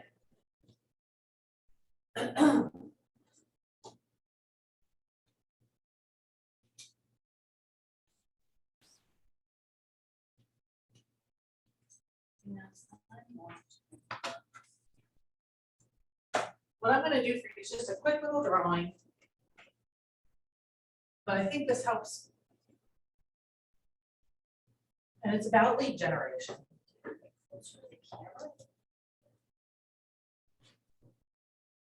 Mary and Frank, you at home, can you guys see the board? I'm pretty sure that's all they can see right there. But I just don't. Closer to the camera for some reason it's not. You know what, we'll go ahead, and if we need to do this with them individually, we'll do it. Okay, yeah, Later. you keep going, I'll mess with it. So lead generation is based on, I don't like this marker, it's not there.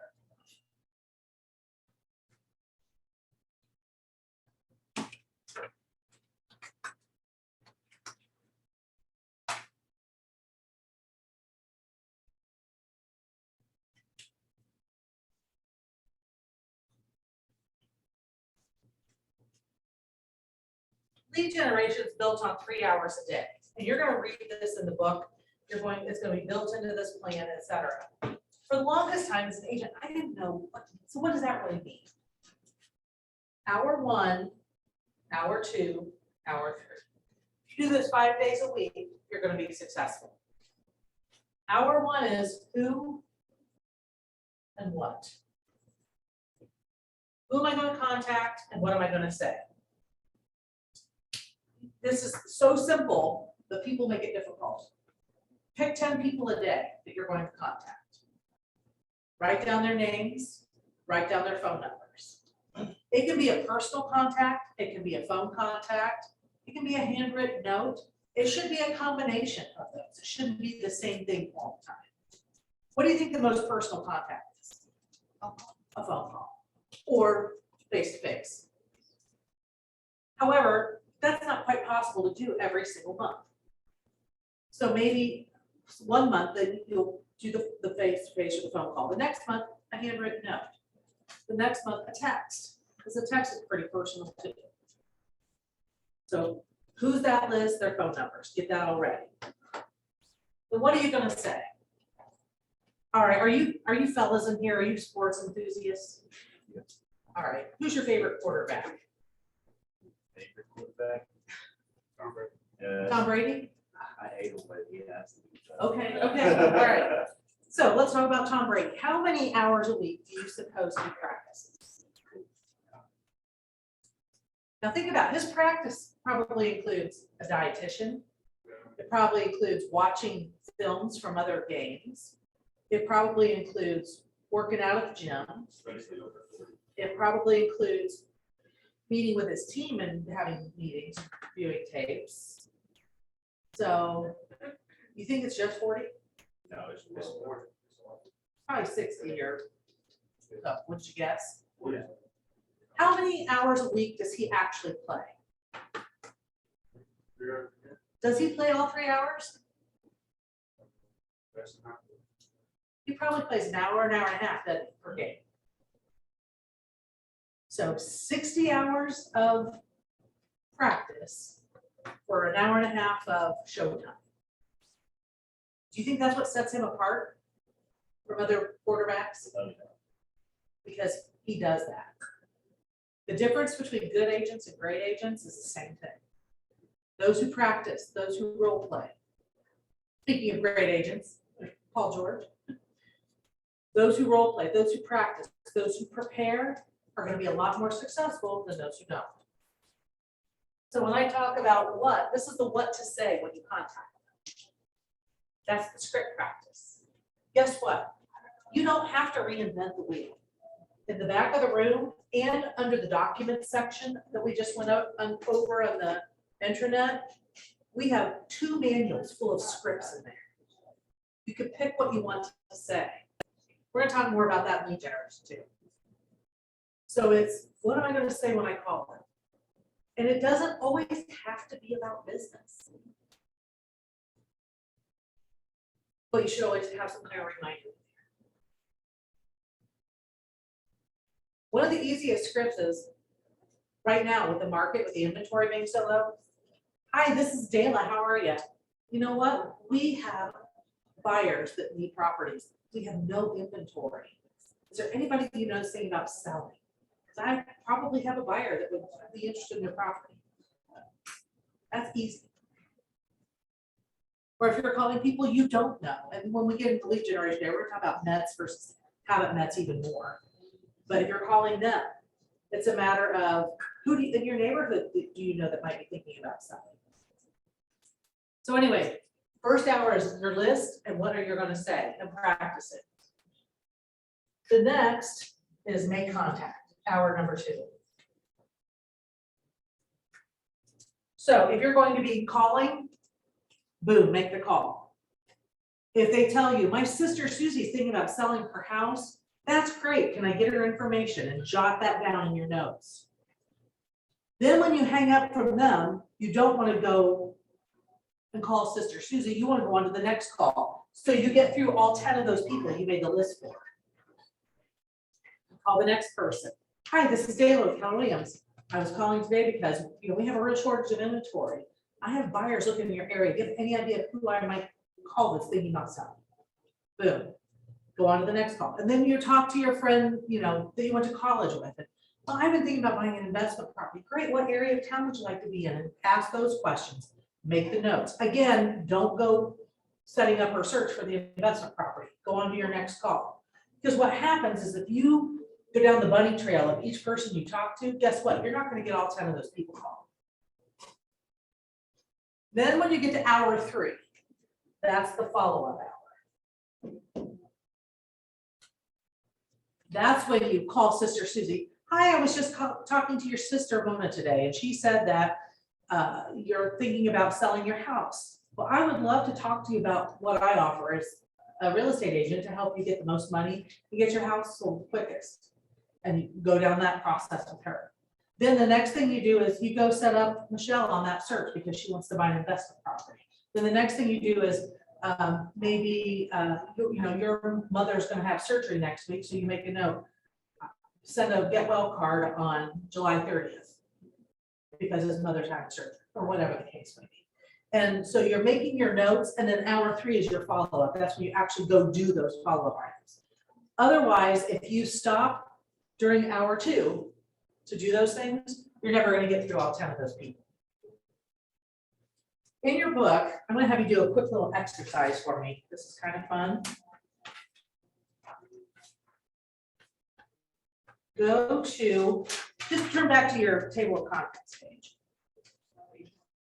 Yeah, I just need a blank piece of paper, or if you have a blank piece of paper in front of you, use that. And I want you to make 8 dashes that look like this. 1, 2, 3, 4, 5, 6, 7, 8. And then underneath it, 8 more. 1, 2, 3, 4, 5, 6, 7, 8.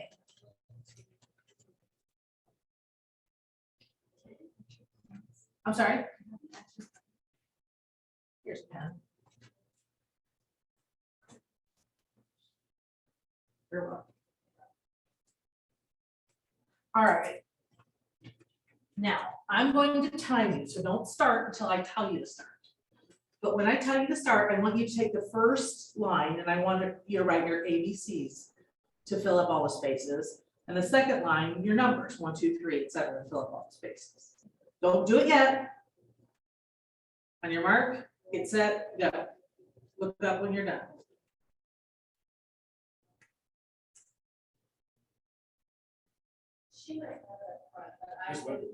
Huh? Just letters. Letters on the first, numbers on the second. Okay. Now, I want you to find another blank piece of paper where you can't see this one. If you go to the very end of this section, the very last page, you can look there if you don't have one. So I want you to do 8 lines again and 8 lines again.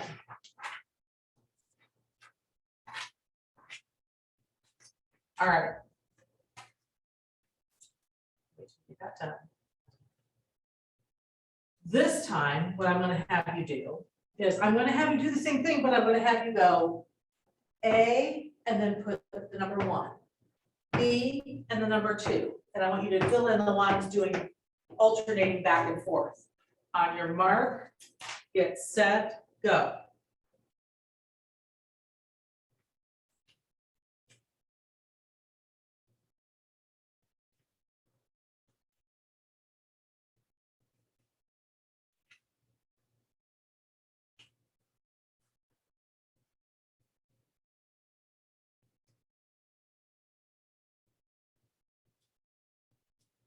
Did it take you longer?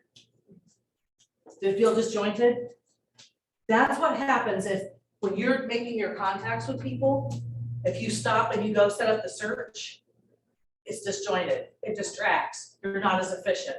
This exercise is actually from one of the books that Jay Papasan and Gary Keller co-authored called The One Thing. And it talks about focus on one thing. And that's one thing at a time. Being a multitasker is not necessarily a good thing, because you get distracted, you move, and it takes you longer to get re-engaged in whatever you was doing, whatever you were doing. I'm sorry? And then you stop and you don't get it finished. So that's why when it's, you know, make a list, boom, boom, boom, boom, boom. practice script, what am I gonna do, or internalize the script, then call. Have that conversation, make notes, call, make notes, call, make notes, get through that. Then go to follow-up, and then you can go do, oh, I'm gonna do a search here, I'm gonna do a listing appointment here, I'm gonna do a handwritten note, whatever the case may be. It's gonna make you more efficient. And you wanna come out of the gate with good habits. All right, I know that seems really elementary, but I think it makes total sense. Now, the next thing I want to talk about before we get into this business plan.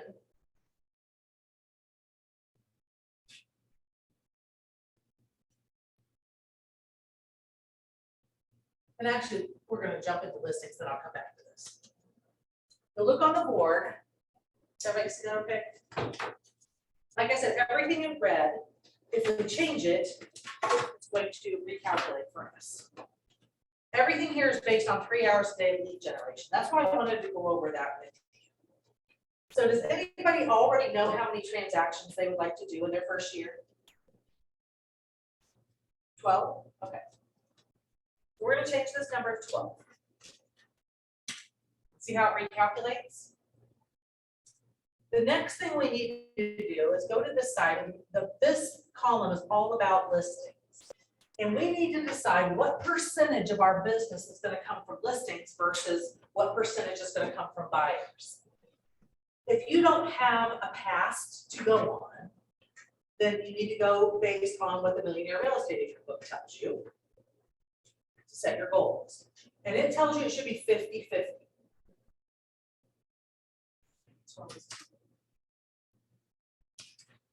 But we can change it. I'll show you. That's okay. We can change it later. So 50% of our business is going to come from listings and 50% from buyers based on what the MREA says. Now, I'll let you know that, like when I was selling, I had 3 little kids. I still want to go to soccer games. Some of you have dual careers, different things going on. If that's the case, how many listings do you think you could actually, listing appointments you could go on in a day? Anybody?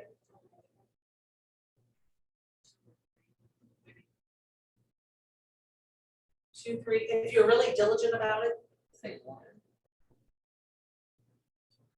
But, well, and I know you have listing day. Yeah. It takes you about an hour to prepare for the listings. You know, once have your seasoned a little bit, an hour to do the appointment. So if that's the case, how many do you think you could go on?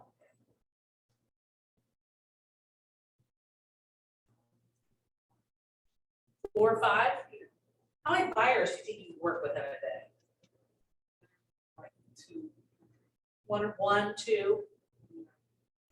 3 would be overzealous, because if you think about it, now right now there's not as much inventory, but in a more balanced market, there's more inventory.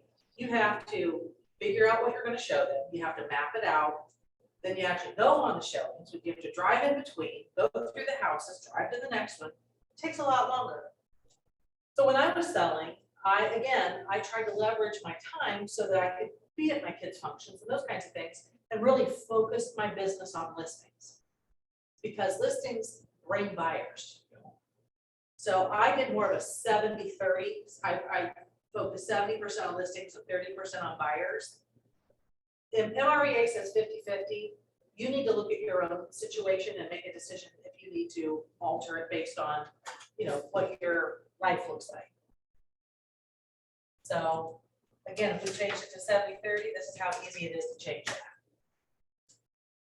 The next thing that is a variable on here is the average sale price. Well, if you don't have an average sale price because you haven't sold a house yet, that's okay. You can use our office average sale price. And our average office sale price is about $285. And what you might find as time goes on is you have a different average sale price for listings than you do for buyers, because maybe a lot of your people are move-up buyers. So your buyer side is more expensive than the list side. And again, you can have access to all of these reports with your numbers once you have, some business that has transpired. It's called your multi-year trends. So I just use the same number for both. So what this tells us is if we lead generate 3 hours a day, just like what we talked about up here, and we want to do 12 transactions in a year, and now she said, 12 might be not enough. Why don't we do, let's say 18? It'll recalculate for us. We need to go on 22 listing appointments this year. That's 1.9, so we'll round up to 2 per month. Of those, we will convert and take 75% of them. That's based on national averages. That means we'll take 17 listings this year. That's 1.5 per month. Again, let's round up. Let's always shoot for 2. We'll close 75% of those. That means we're going to close 12.6 or 13 listings. And that's 1 per month. I'm going to say let's make this 2, because if we look at our buyer side, it's only 0.5, and we know we're not going to do 0.5 per buyer. At an average sale price of $285, that's going to give us our average commission of $85.50. So our gross commission from the year for listings would be $107,730. And that per month, that would be almost $9,000. We'll switch this back to 50/50.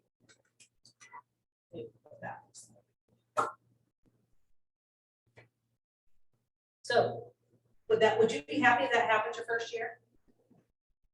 Now let's go to the buyer side. And since I switched to 50% and 50% of business from listings and buyers, we have 16 buyers appointments this year. That's 1.3 a month. Of those, we'll convert or work with 75% of them. That's 12 buyers for the year. 1 buyer that we've actually signed an exclusive buyer agreement with for the year. Of those, we'll close 75% of them. That's 9 per year, 1 per month. And because I switched this to 50/50, as you can see, the numbers ended up the same. So it's 76,950 gross commission for buyers and 76,950 for sellers. That would give us a gross commission for the whole year of $153,900, or almost $13,000 a month. That's with doing 18 transactions. That's 1 a month plus some months, 2 more. 6 months of the year, 2 a month. Is there anybody that thinks they can't do that? And don't be afraid. Yeah, my question is, once you do one, is it kind of like riding a bike, you get the hang of it with the others? Yes and no. Every transaction is different. So no 2 transactions are ever alike completely. Yes, do you get more comfortable and can you internalize it and what your process is? Absolutely. That's why with our mentoring program, you do 6 transactions, because after 6, hopefully you've done some listings and some buyers in there, because listings and buyers are completely different from each other too. And that way you've got a better basis going. Oh, does that answer your question? Yes. Okay. Let's move on to the next, which is our lead generation model. Again, everything's based on 3 hours a day of lead generation. Actually, let me back up 1 second before we do that. If I change the transactions we did to our original, which was 12, would any of you be okay with a gross commission for the year of $102,000? That's 1 per month. 1 transaction a month. Seems simple, huh? But not easy. There are a lot of moving parts that make that happen. I just want you to see that it's realistic. And I do this business plan with people that do 55 transactions a year or 75 transactions a year. That's where you move to as time goes on to have, you need to start. So I just wanted to seem realistic to you from the get-go. All right, let's go to our lead generation page. Again, based on 3 hours a day. So you will hear us talk about METs versus haven't METs. METs are people that you've done just that, you've met them. It doesn't have to be a close relationship, but you've met them. Haven't METs are just that, you've never met that person. That would be like a real estate farm, where you're looking, canvassing a neighborhood. But it doesn't have to be just geographic, it can be other things. So if I just met you today, and remind me your name. Candace. well, Candace for short, Candice, that's right. So I just met Candace today. And I sent her something once a week after I met her. I called her this week, I met her next week, I called her, said, hey, it was so nice meeting you last week. The next week I write her a handwritten note. Then the next week I send her a text. Then the next week I might invite her to come to an event with me. Then the next week I call her again. After 8 weeks, do you think she'll remember who I am? When we first meet somebody, we put them on a campaign called 8 by 8. And that means we touch them once a week for 8 weeks. So 8 weeks is 2 months, so once per week. For 8 weeks. Then when that is done, we go to, and the Millionaire Real Estate Agent book still says 33 touch, but they've actually upped it to 36 touch. So throughout the course of the next 36 months, or I'm sorry, the course of the next 12 months, we're going to do 36 touches to Candace. So she might get a newsletter from me this week, that market snapshot I was talking about earlier, the neighborhood nurture. She might get an invitation to a client appreciation event I'm doing, or a wine tasting. She might get something about interest rates. Then I'll call her again. Throughout the year, she's going to get 36 touches from me. Again, are we going to be building a relationship during that time? Sure. So that lasts for 1 year. Then when that's over, we go to 12 direct, which means once per month. And that's where I just send her something once a month, whether it's a newsletter, an invitation, or whatever. That's according to the Millionaire Real Estate Agent book. That's what it's going to tell you. That's what you're going to read about. Now, my philosophy, this is life according to Dale and not Gary Keller. My philosophy is, instead of doing this when you're done here, why not just restart that? Because it's, again, a variety of touches. A lot of it's automated, not all of it. You still have to do some personal. So I personally, when I was selling, would restart that 36 touch. So that's for people you know. Now we're talking about, and you're going to talk about this more lead generation too. Geographical farms, which are, let's say there's a neighborhood, the neighborhood you live in is a good place to start because you're there, you know people already. And if you start sending them a postcard every month, you walk around the neighborhood, knock on doors and hand out information to them. Give them, what I would give them is I would do a quick CMA for that neighborhood showing what's going on, how many listings, how many in contracts, how many have closed. If you want to know what your home's worth, call me. Make it look the same, hand deliver. Hopefully you'll have some conversations with people when you're hand delivering it, whatever the case may be. But you can also do farms based on other groups. When my kids were in school, I used to pay somebody to type the names, addresses, email addresses, and phone numbers that came out in the school directory every year. So I would send it and I would call it the Wyandotte Run Farm. I've seen people do their churches. Somebody, again, put that directory in there. So farms don't have to be just geographic. The lead generation we do with people we don't meet is typically once per month. We have a system here that Rapid Mortgage provides for us. It's called the Mojo Dialer, and it allows you to call people. It will, so let's say that you have a geographic farm where you live, where you are mailing something once a month. And the more you can automate things, like set things up so it's ready to go, and all you have to do is drop in the numbers, so you have a template, the better off you're going to be. Also, you can get companies like your title companies, your mortgage companies to assist you with some of the expenses in mailing those. So you ask them to partner with you on those, and then they co-brand with you and put their information on it to send it. Excuse me, gosh, I have a tickle. Where was I going? Just lost my train of thought. Mojo Dialer, thank you. With the Mojo Dialer, then you can do a follow-up. And they will pull up all the phone numbers for that neighborhood. Their system will scrub it against the do not call list. You can call up to 3 people at a time. And if you get someone on the phone, whoever answers first is going to be in your ear. And as soon as you hang up, boom, the next person's going to be in your ear. They have a business coach that helps you with it, so it's not so intimidating. He helps you with the script, he helps you through the process, his name's Josh. And the script is very simple. Hi, this is Dana with Keller Williams, Greater Columbus. We have buyers looking in your neighborhood. I wondered who you might know that might be thinking about selling their home. They don't know anybody. If you think of somebody, please let me know. Here's my contact information. Go on to the next one. It even lets you pre-record a message. So if you get someone's voicemail, it leaves that message for them, so you don't have to take the time to do that. And it's just very efficient lead generation. And Josh will hold your hand as long as you want to, you're comfortable doing it. And then once you're trained and comfortable with it, you can do it anytime, any place, anywhere. Sorry, go ahead. What was your question? No, I was wondering about the Mojo Dialer. If it calls out to 3 numbers at a time, you connect with one, and then another one answers, you know what happens with that call, like while you're on the phone? I believe they get a stutter message saying, hi, this is Dale, I'll be with you in just a second. Oh, okay. And some people, you can slow it down. If you don't want to do 3 at a time, you can do 2 at a time, or or 1 at a time. It's just, if you are really cranking through and you want to do 3 at a time, you can do up to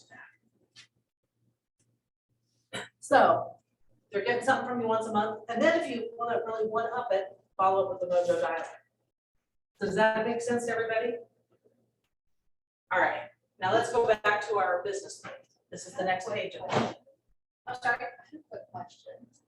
So with the Mojo Dialer, do the skip trace for you, like pull up the numbers for you? Yes. Yes, it pulls up the numbers. Actually, you can even, once you have your sphere downloaded into Command, you can export it. They can put it in Mojo Dialer and you can call your sphere of influence that quickly too, going through that same thing if you want. Excuse me. All right. So the little graph I drew for you on the board here are the Mets versus the haven't Mets. Remember how I told you for the people you know, if for every 12 of them, if you are systematic about reaching out to them, you should get 2 transactions a year. The people you've never met, for every 50, you get 1. Do I have any gamblers in the room? Well, if you were choosing odds, which would you prefer? 12 to 2 or 50 to 1? All day long. Those are people who already know you, love you, trust you. People you've met in some regard. So as you can see right here in our business plan, it's built in here.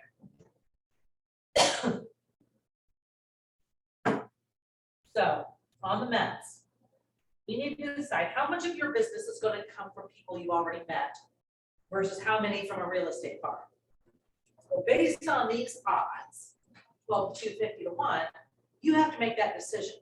Now, some of you might say, I've never lived here, I just moved here. I really don't know that many people around here. So you might be heavier on the haven't Mets than the Mets. So again, it will, because of the ratios and the conversion factors built in here, it'll calculate for you exactly what you have to do. I was always very heavy in the people I knew, my sphere of influence. So I've got 85% here. But if you need to change this, we can. Again, everything in red is variable. So based on this, to do 12 transactions this year, I need to have 61.2 people in my database in order to do that. So how many do I currently have in my database? I'm gonna put 0 because I'm brand new and I've never done a transaction. If I put that I have 20 in there, again, it will change the number for us. So it's telling us to ramp up right away. We need to add 41 people over the next 4 weeks. That's a total number to add per week of 10 people. Is that not doable to add 10 people to your database a week? And this is where you guys need to focus and spend your time right now, is your database. Over the rest of the year, because we want to keep growing, we need to add another 76 over the next 6 months. So what we're going to do is we're going to add 13 a month or 3 people a week. After you get this done initially, can you add 3 new people in your database a week? Absolutely. You meet people everywhere you go. The grocery store, the person who changes your oil, the person who cuts your hair, you name it, you're meeting people everywhere. So what is the cost per touch?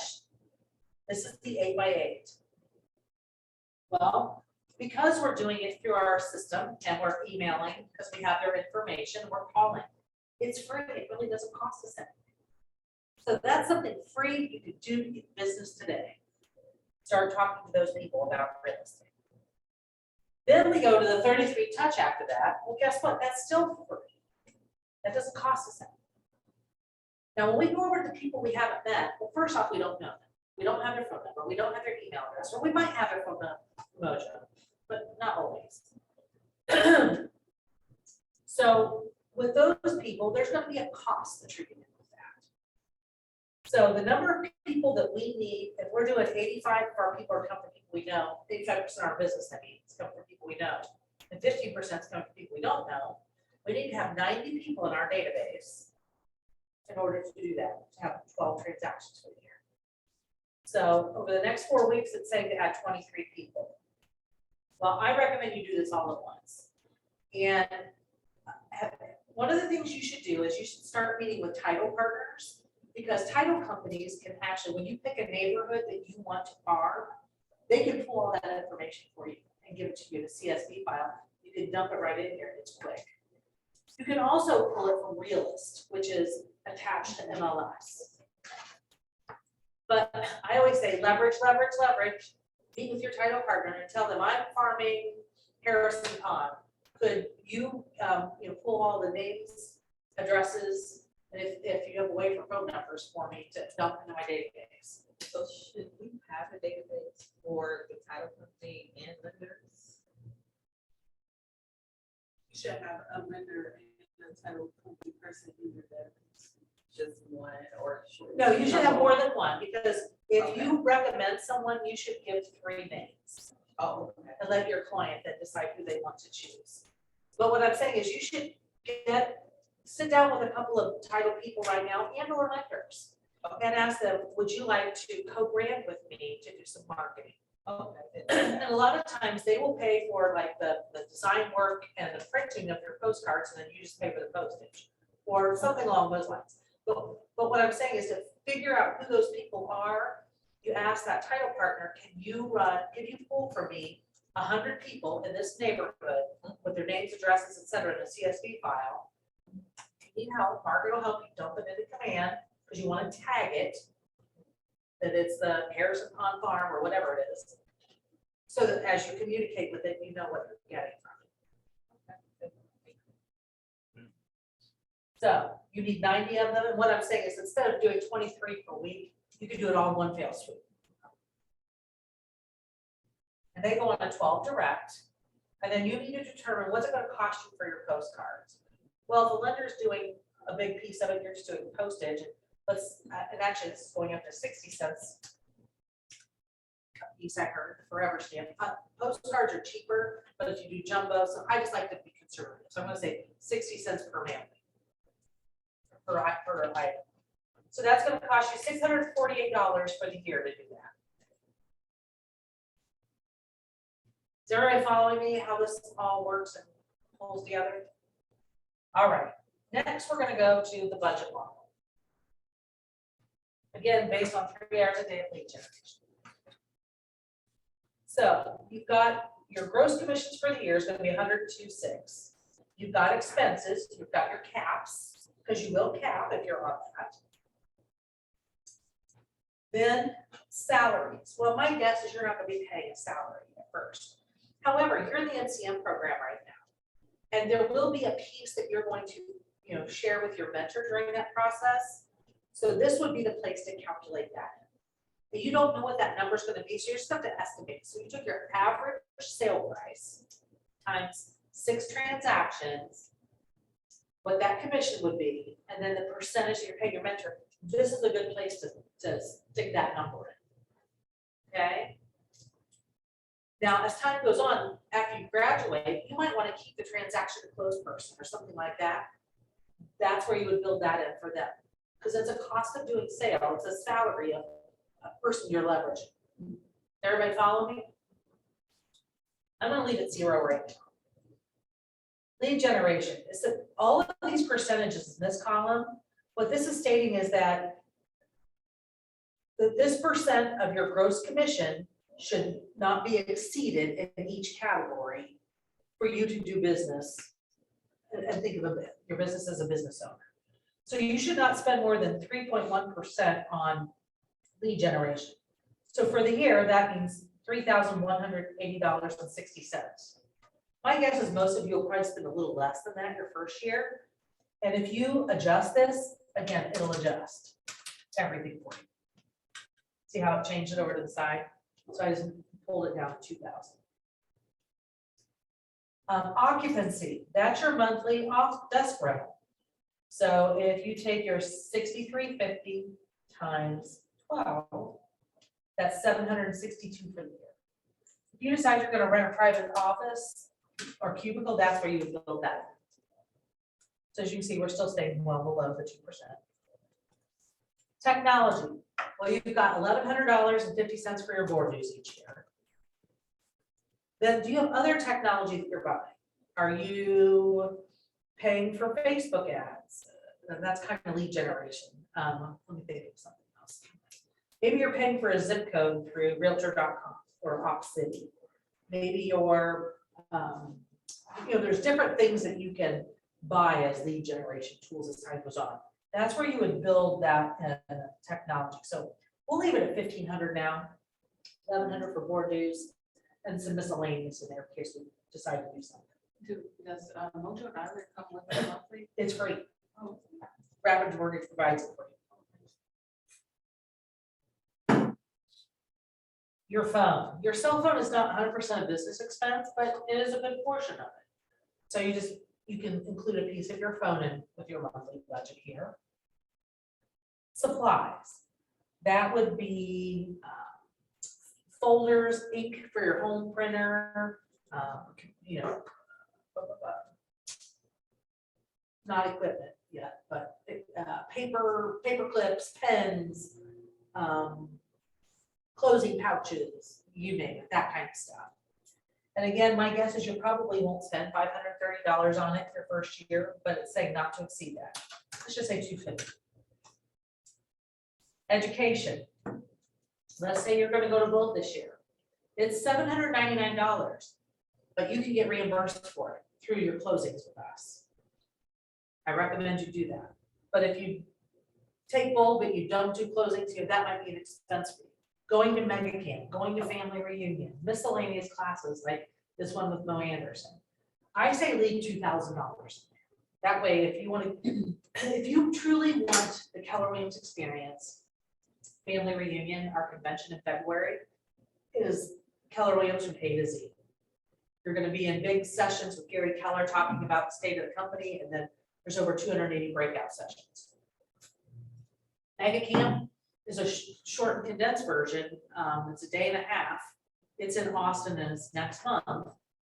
But again, you've got travel expenses, to get there and so forth. So that's why I say leave 2,000 in there. You should go to one or the other of those this year, if you can. Then we go to equipment. Well, that's signs, that's lock boxes, etc. I recommend you take a piece of each closing and set it aside until you get your inventory built for signs and lock boxes. While you're in the NCM program, we're providing it for you. We're providing you signs, we're providing you lock boxes to use. So if you say 5% of each closing to reinvest back in your business, signs are only, actually they just went up last week. And I think they're $54 now. Panel and insert. I recommend you get open house signs and do that now, get your own now. So that if you start hosting open houses for agents, you've got them. Those run about $15 a piece. You can even have them branded with just your name, with your name on them, as well as the logo if you want. Lock boxes you have to buy through the board, and they're about 120. So those are the items that are equipment that you want to keep some money in your kitty for. So this is saying 3,000, but maybe you need to buy a computer or a laptop or an iPad or whatever. So you need to designate where you're going to be. My guess is your first year, you'll probably have about $1,500. And then your auto insurance, because you have to have auto insurance to take people in your car and do business. So your expenses for this first year are going to be $9,129. Now, the bottom part here is for strategies. Are you gonna hire somebody this year? If you are, what is that hire gonna be? Is it gonna be an ISA to make telephone calls to get you appointments? Is it going to be a virtual person to do that job? Is it gonna be a contract to close person and it's gonna be per transaction? And it's, $400 per transaction times 12 transactions. So you would need to, that's where you would put those strategies in there if you're not doing it now. Also, other lead generation strategies. So maybe you're going to do a client appreciation party or just a client party.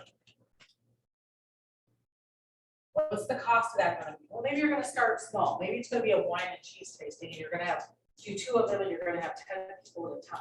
So maybe it's going to cost you, $300. So you would put $300. When are you going to start? Well, I'm going to do it in September, so I'm going to start in August. What date am I going to hold it accountable to make sure I got something from it? Well, I'm probably not going to see any business from it until October. Excuse me. So as you can see, you can do multiple lead generation strategies. Maybe you're going to, in the neighborhood you're farming, maybe you're going to sponsor a neighborhood garage sale.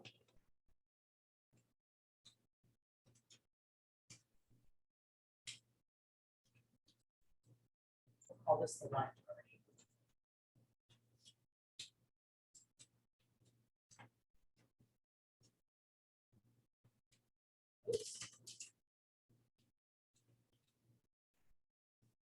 And what's it going to cost me? Well, I'm going to have signs. I'm going to use my open house forks, and I'm going to have signs made for it. So those signs are going to cost me probably $10 each, and I'm probably going to need 10 of them to do it. So let's say $100 for signs.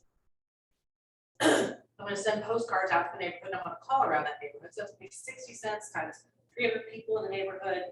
So that's going to be $880 for mailers.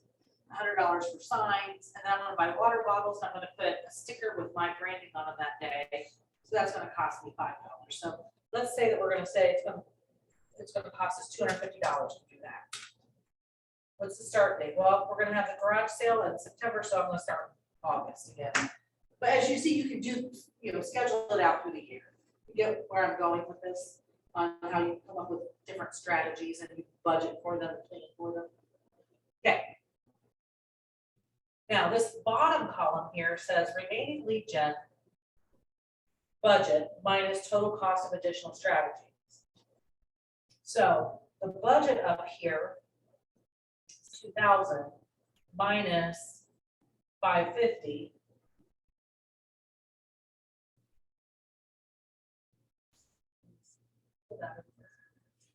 And see how I'm going to the final page, it pulls it over. So it's just telling you that here's your lead generation. Here's the additional strategies you don't have planned. You want to make sure that you include that part of your total number.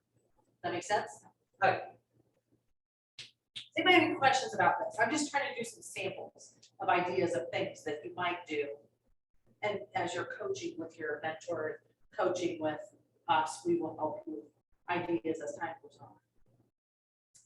And then the last page is pulling it all together. And this is the page you're going to want to print off and keep where you work every day to remind you what you need to be doing, because this is your map to get there.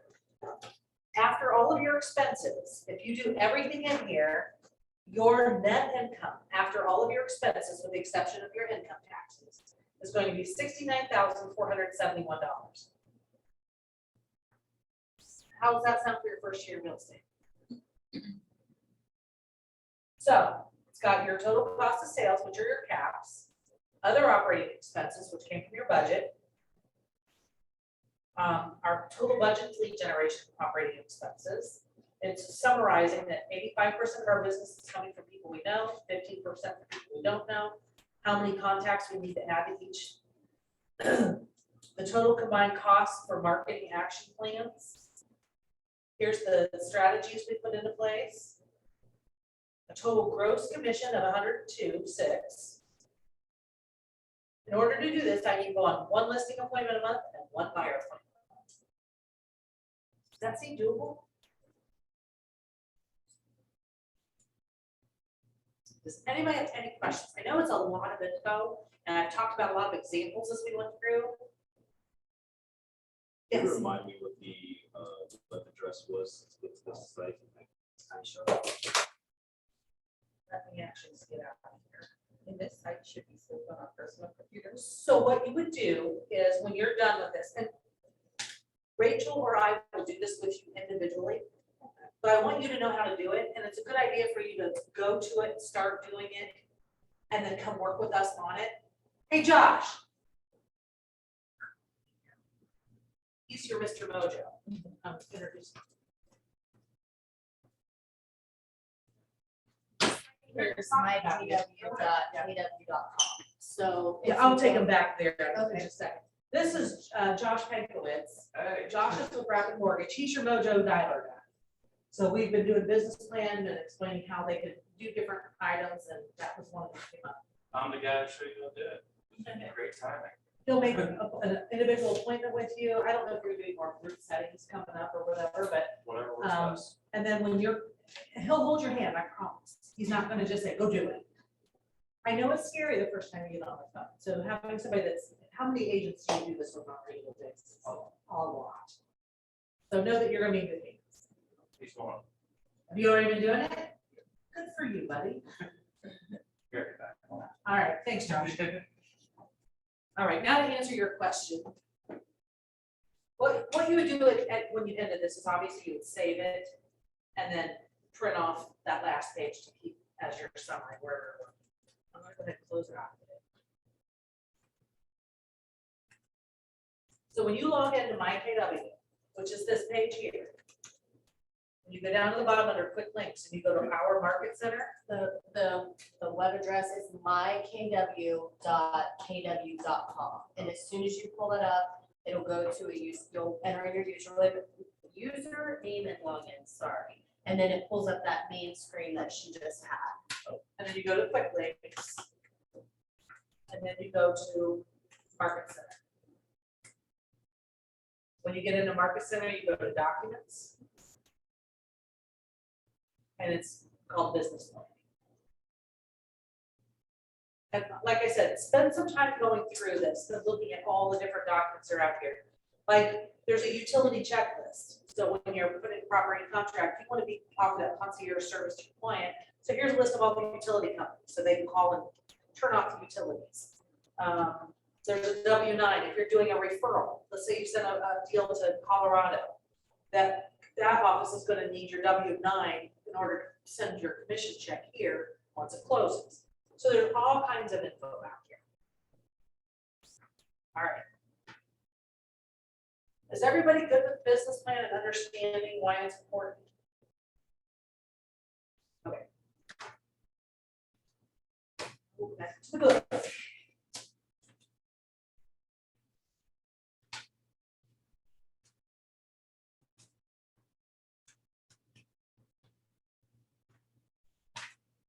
And I have a sample business plan in here for you.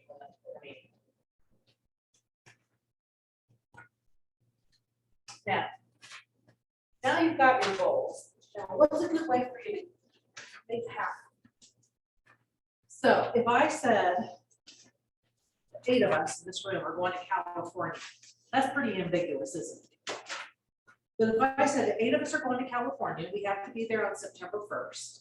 We have $5,000 to spend to get us there and and we're gonna be there for 5 days and to accommodate our days there. That's something we could work with, right? Where we could kind of break it down and figure out a roadmap on how to do it. Well, do we have enough money for all of us to fly and get there, or do we need to rent a car, rent a van? Where are we gonna stay? How are we gonna pay for food? You see what I'm saying? Having that roadmap. So you've got the goals, and I just gave you the goals for California. Now, how do you make that happen to get there? We have a tool here at Keller Williams, and it's called the 411. So if you guys will turn to page 37.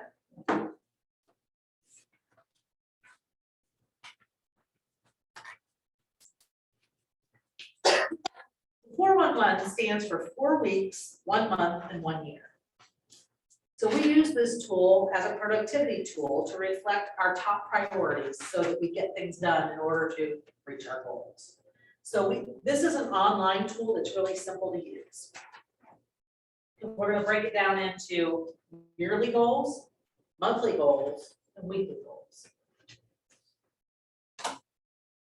And I'm gonna go back to that page again at mykwkw.com. And if you go up here to search bar and type in 411. And you have to hit the arrow next to it. I forgot to do that. Click on the 411 link here. It brings you to this online productivity tool. And you click on the green link to go. And these are the directions, which I have in your binder here. I'm going to click OK. And this is what it looks like. Now that business plan we just did, when you supply us with the information we need. If you turn to page 45, on the left side, it shows you what a 411 looks like, blank. And on the right side, these are the categories that you need to be concerned about in your 411. So I'm going to ask you to flip back and forth to the business plan, because that's where we're going to get the information so that you'll understand where this is coming from. So page 36 and 45, if you just kind of turn your page like this and you kind of go back and forth and look. So the first one that we need to be concerned about is our gross commission. So what I'm going to do is, the way you add a task on here is you type in GCI, which stands for gross commission. And from our business plan on, if you flip back and look at that, what is the gross commission that we have there? What is it? 245,880. If you look down toward the bottom, it says total gross commission. Everybody see that? Yes, no? From the Page 33, right? Oh, page 36. 36. Almost to the bottom. It's all summarized on the last page. Pulling the models together, it says at the top. Go down toward the bottom, see where it says total gross commission income, 245,880. So that's what I'm gonna type in this first one, because this is what we're pretending this is your business plan. Oops. 245,80. And then you're gonna hit add. And it's there. Then the next one that we need to be concerned about is our budget. So what is our total budget amount?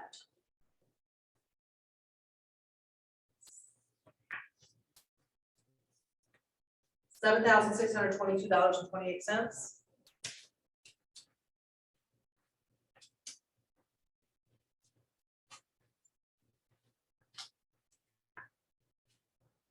Oh, I want to put the word budget here first. Everybody see what I'm doing? The next category is our net income for the year. And what's our net? Anybody tell me from that page? Before taxes? Yep. $825.32. Yep, 193, 825. 32 cents. Next category, prospecting versus marketing, Mets versus haven't Mets. So how many people do we need to have in our Met database? Well, this actually, we're gonna have to flip back to that first page, because this says how many to add per year. And we need, because you're new, you don't have those people already in there. So yours it's gonna be a little bit higher.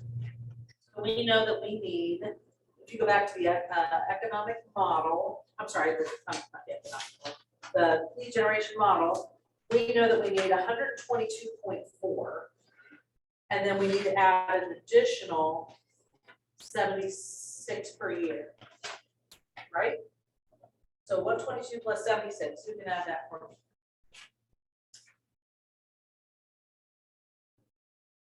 Let's just say 200. 122 plus 76, let's just say 200. So, Met's database. I'll just abbreviate database. 200. Haven't met.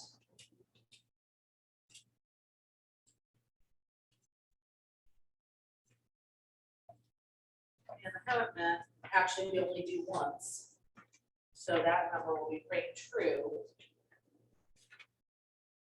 And that number was 180.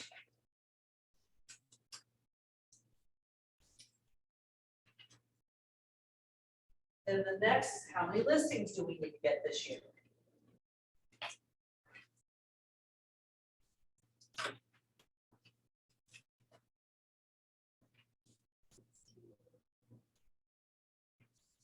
We're gonna take, we need 16 listings.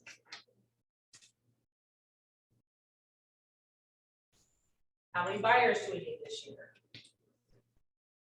16. Good. And then the last category is education. Well, we know we've budgeted $2,000 in there. What are we gonna go to? We're gonna go to bowl, we're gonna go to mega camp, we're gonna go to family reunion. We're gonna put bowl. And family reunion.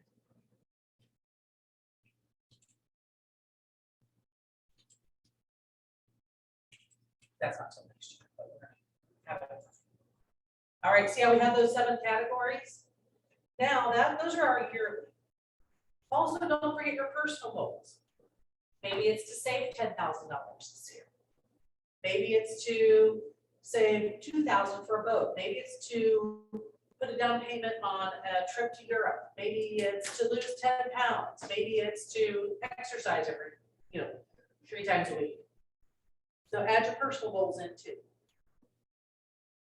Now we're going to go to the monthly.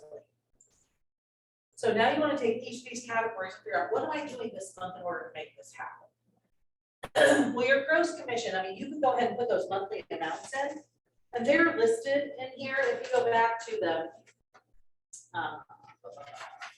page number 33, your gross commission per month is $10,245 for listings and $10,245 for buyers. So you can add that in there. Make $10,200 buyer commission or $10,000 listing commission. So you can hold it accountable. Are you doing those things? The big things with your month is you want to look, again, take each of these categories and break it down. Well, how many listings do I need? So I'm going to say GCI, 20,000.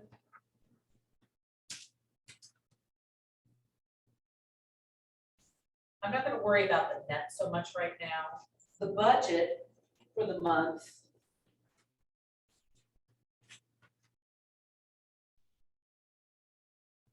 is $23,37.89. So say budget.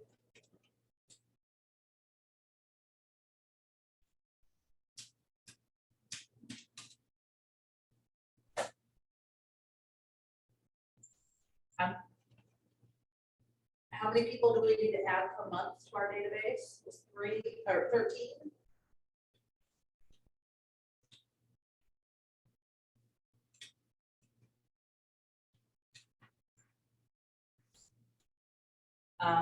We need to do on the listing side for this one, because it might have been different than what our original one, the one we did it together was.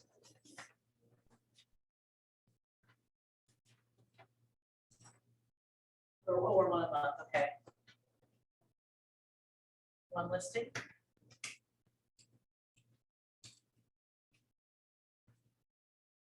One buyer. And do you see how going through this exercise helps also you internalize this in your head? And then whatever education I'm going to do this month. Well, right now it could be attend career development.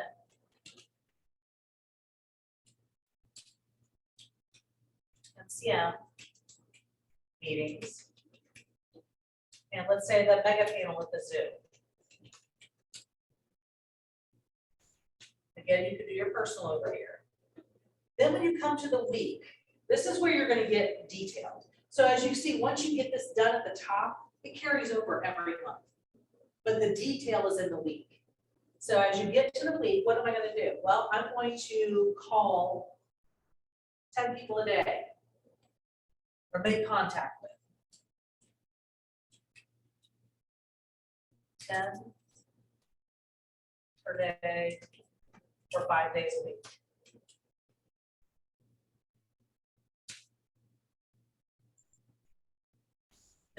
This week, I'm going to get my sphere implemented into Command. If you haven't already done this, this should be on the top of your radar.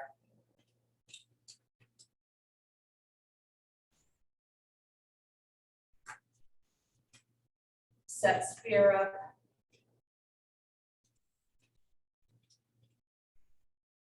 On Smart.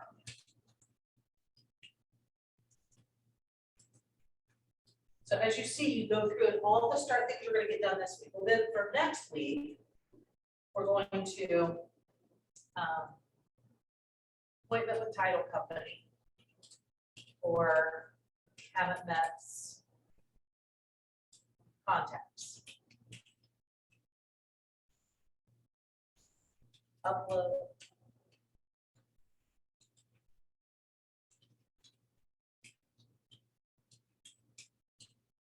Upload those to Command.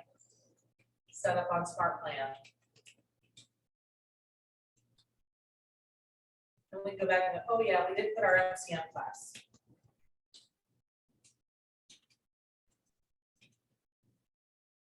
And we didn't put career development on here.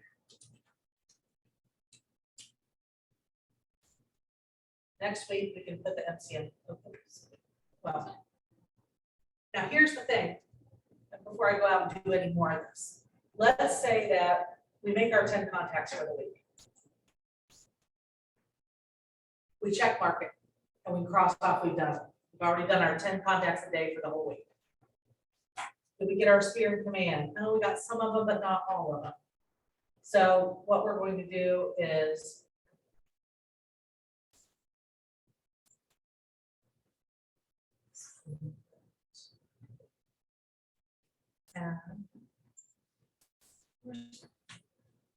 usually lets you add the previous week. Oh, here. Okay. You have to do all of them at once. My bad. If you don't cross them out. Okay, we went to our MCM class this week. We'll cross that off. We finished career development this week. But we didn't get our sphere in Command or on the Smart Plan yet. So when we get to the next week, we can just go over here and click. You want to copy all of your unfinished goals? Yes.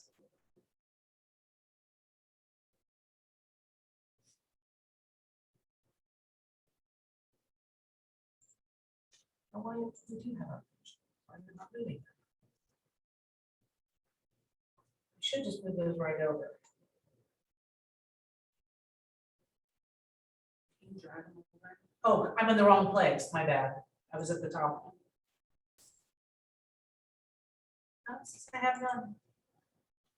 Usually, if you're supposed to be able to click here, we're going to have to send something to support. See how these are unfinished? They should move directly over into this. That's how it's supposed to work. I don't know why it's not. You have to do it before you add in the new, you know what I mean? Shouldn't. Well, let's go here and try it.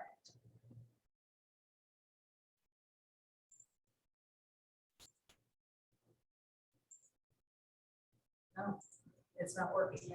It will do it automatically. Bring it It should. Oh, So okay. for now, until I figure out why it's not. When it has that T over the top of it, can you drag it over like each time? Say that again? When you hover over and it has a T like that, can you drag it to the next one? Oh, you can drag it down. Yeah, if you wanted to prioritize it differently, you can do that. That's fine. So for now, what I would say is like, if you didn't finish your sphere, go over here and add it, and we'll figure out why. And there's 4 weeks in a month, so obviously we're in week number 3, but I'm just giving you an example of what the whole thing looks like. Does that make sense? Okay.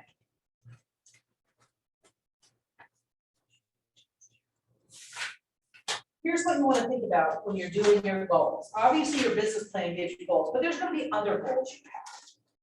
And so in order to you incorporate those into here as well, like I said, your personal as well as your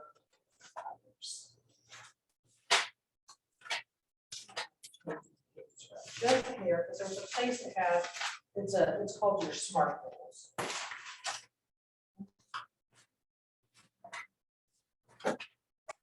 On page 40.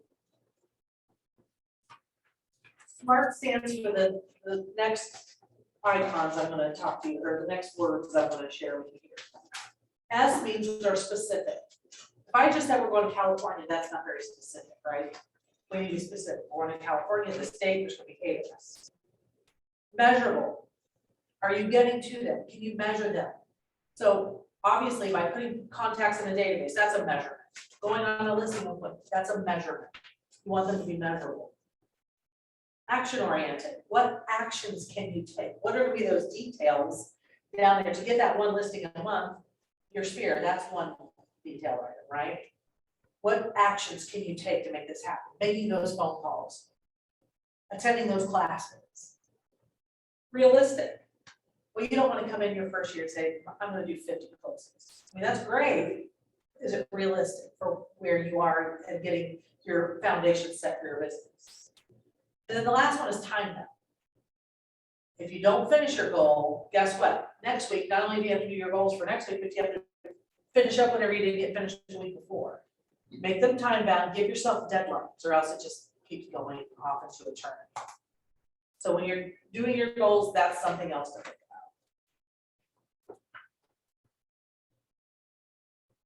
about. All right. There's a couple of resources I want to talk about with you guys. Time block. Everybody's a little different in how they do their time block. If you look on page 47, the keys to time blocking are be purposeful about the items you list on your calendar.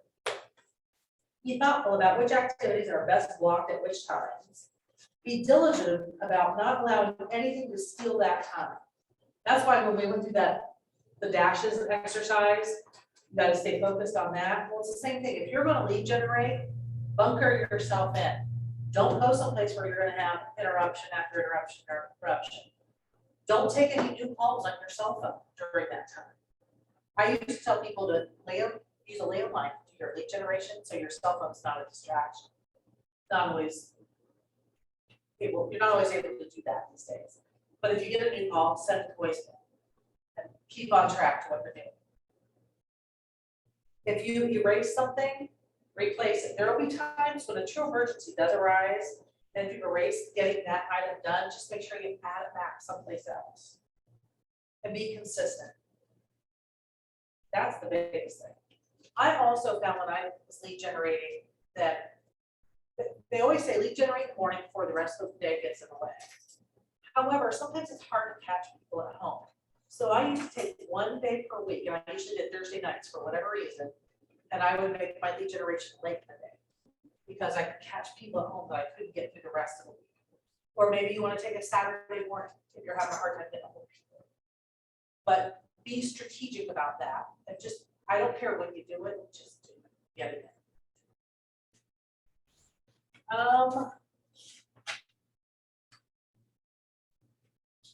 Your passport. Has everybody seen a copy of what the passport looks like? Of all the things you should do? No?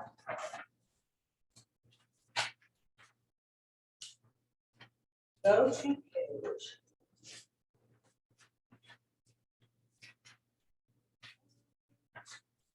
Go to my favorite contacts. Page 31.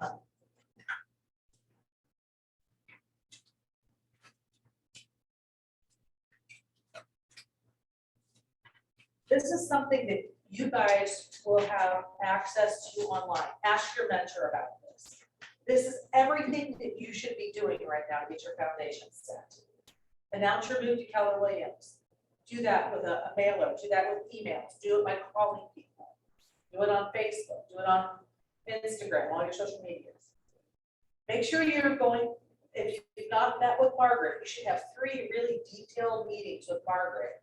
And then she'll meet with you once a week, ongoing, just to help you kind of keep everything going. But that's where you get your contacts implemented and all that. Obviously, one of us add 250 contacts to your database. Even if your business plan only says 100, still make that your goal. 250 in your database as fast as you can, you're going to be successful. Go to career development. That's where you are today. Plan your days with your mentor. What day is it you're supposed to meet? Time block that in your calendar. Set your business goals, do your business plan, and then your 411. The 135 is very similar to the 411. It's just how you take one item you're trying to accomplish and you break it down. Go to your set up a Mojo dialer time with Josh.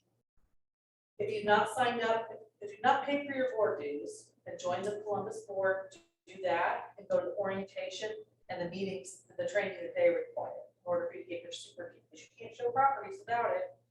And you also can't even do research and look at the MLS without it. Go for your lockbox appointment. Set up smart plans in command. Choose your farm. Prepare your listing presentation, your buyer presentation. And then these are the other items that you need to learn as time goes on. So this is your guide, guys.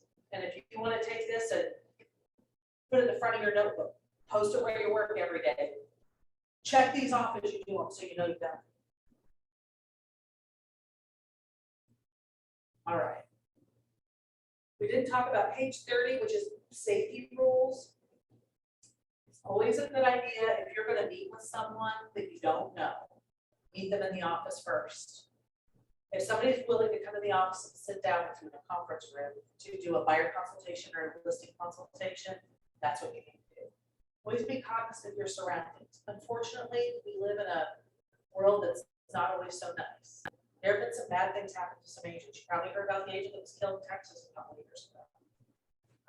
There have been agents here locally, not for a while. There was a new home rep that was raped or robbed. Be cognizant of your surroundings. There are good people in this world, but unfortunately there are some bad ones too. Bring them into the office first. If you are ever at an appointment and you're going by yourself with somebody you've never met, it's always a good idea to have a buddy, whether it's your spouse, your significant other, somebody in here, call and let them know, I'm going to be at this property. If you don't hear from me in 20 minutes, call me or get me help. If you ever feel threatened, don't go down in a basement. Don't go in a place where you could be trapped in. You stay on the main floor and let them go down the basement if you ever are concerned about that. Again, if you're concerned and you need help, have the office number pre-programmed in your phone and call the office. And the code word is, will you pull the red file for whatever address you're at? 54 Campbell Street. That's whoever's answering the phone's guide to call the police and send them to 54 Campbell Street. It's carry names. Even you guys, I mean, you just never know about people. Carry some kind of mace or something with you. So if you are ever in a situation, you can pull it out. There was I remember a story about a woman who was showing a house. This has been before I was even in business. And a guy had trapped her in the house. Unfortunately, there were construction workers across the road that had kind of paid attention to what was going on, and they were able to help her. But if there hadn't been, who knows what would have happened. Just really be smart about it. When I was showing houses, I took my son with me once. I took my dad with me once. I had a friend that was a state trooper, and I had this guy that I had a vacant property listed, and it was out in the country. And he was just adamant. I'd like you to come in the office. No, I just want to go see this house. No, please come in the office. And he just refused. And so I called my friend, the state trooper, and I said, where are you patrolling? And he said, I'm Lewis Center. I said, great. I'm going to be showing the house on Orange Road. Here's the address. And I actually had my phone on with him on the other line because I'm walking through the house with this guy. Just because you know, I was 30, whatever years old and uncomfortable and all that. So you can't be too careful in this world today. So just be safe. We offer safety classes in here from time to time too. Jerry Lincoln, you can get a taser carried with you. Just be careful. Don't tase yourself. But safety is really important. Open houses, same thing, know where exits are. Always walk behind your client. Don't be in a place where they can shove you into something. Make sure your cell phone strength is good, wherever you're gonna be. So for the, when you're showing houses, just be careful, like when you go in after another agent has left, like in houses, that you open doors. Also, and this is, again, this is a little miscellaneous item, you're showing a house, and there's somebody else waiting to show the house when you're done. Lock that house up and put the key back in the lockbox, otherwise you're liable if something happens after the fact.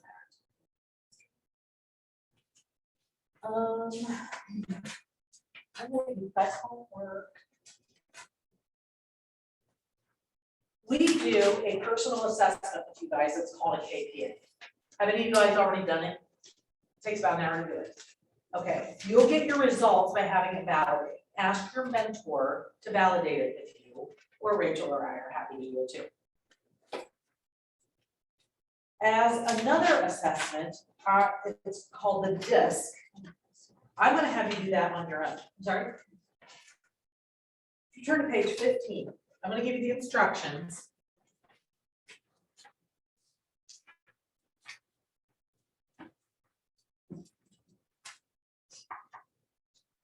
Does everybody have about 15 minutes? We would just do this now. I know we're running a little bit over. Everybody okay with that?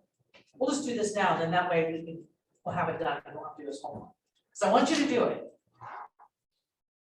I'm gonna have you go down here in the next few minutes and see the first box where it says gentle, kindly, persuasive, convinces others, humble, reserved, modest, original, inventive, and individualistic. Okay, in each box, you're going to pick one item that most describes you and one item that least describes you in each box.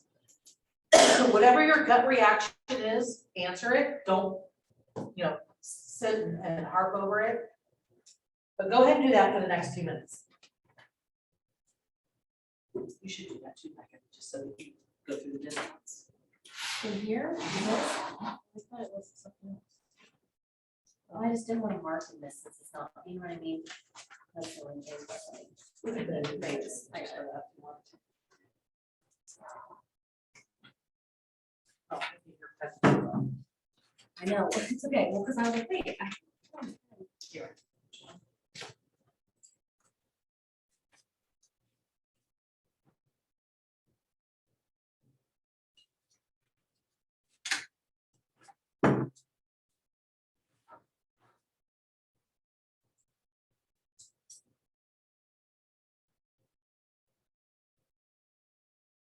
here.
you're done with that, you guys can take a break and I'll show you what to do. So if those fit, some are quicker than others, they can start. Take this page and flip it over, the next one that says DISC profile powering scores. And all you want to do is, like, let's say you pick the first one as most and this last one is least. Circle that S, because whatever matches back and forth. You guys see what I'm talking about? So if this top one was your most, and this one was your least, you would circle the top one here, and this bottom one there on that side, till they match. Just go ahead and do that, because it takes a minute to do that. And then you're gonna do it on the other column too, which is over here, which I'm sorry, it's kind of a pain to flip back and forth. You wanna take your page out of there, it's easier, knock yourself out. Are you talking about the letters?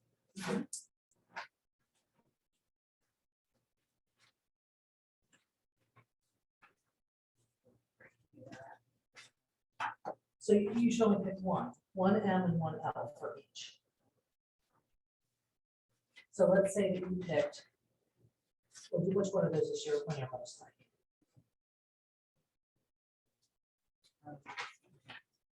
Okay, so it's the third one there. So circle the C here, and then for the leaves, you circle the D here. Okay. Okay.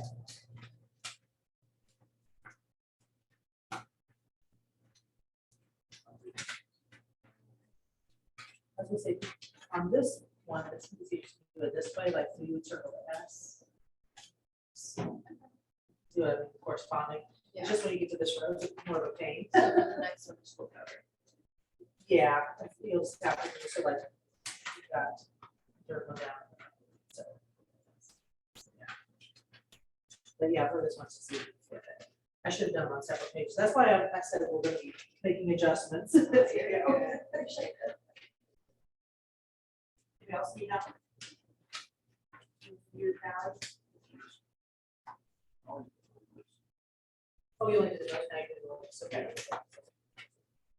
But I would go ahead here, do your lease. Whichever one your lease, because you gotta have both.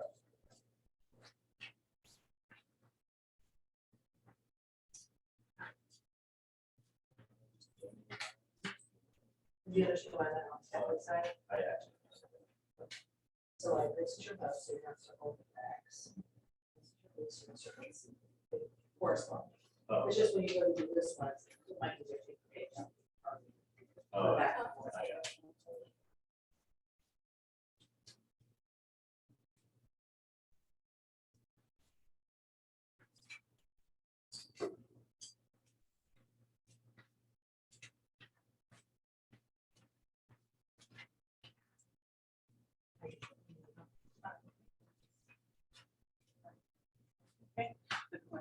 That's what I go through that reaction. I took it before, like,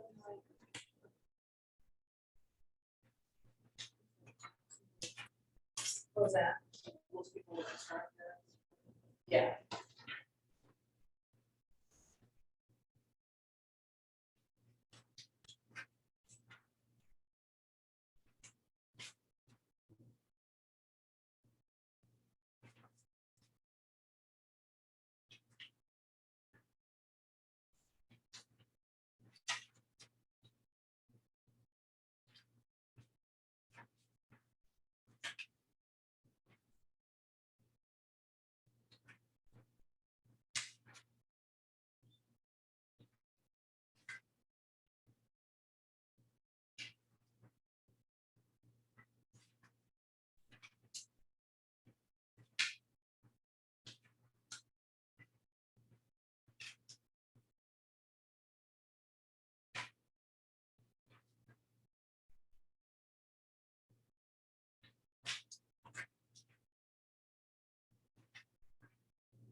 exercises, and just, yeah.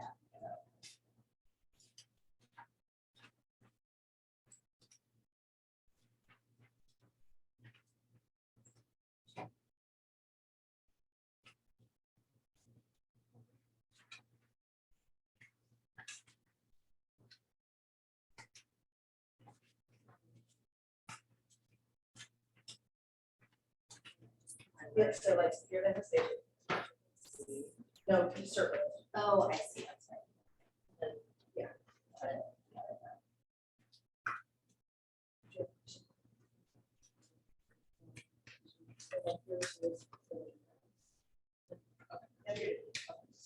It's just when we get to the other side, it's a pain in the neck. So I'm gonna, yeah, I'll do it differently next time.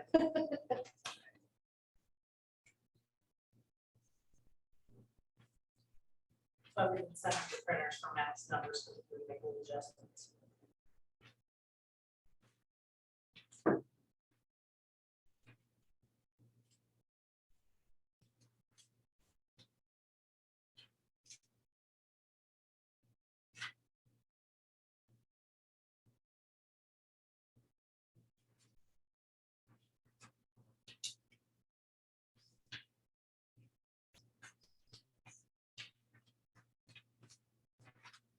I can easily take it off. Yeah.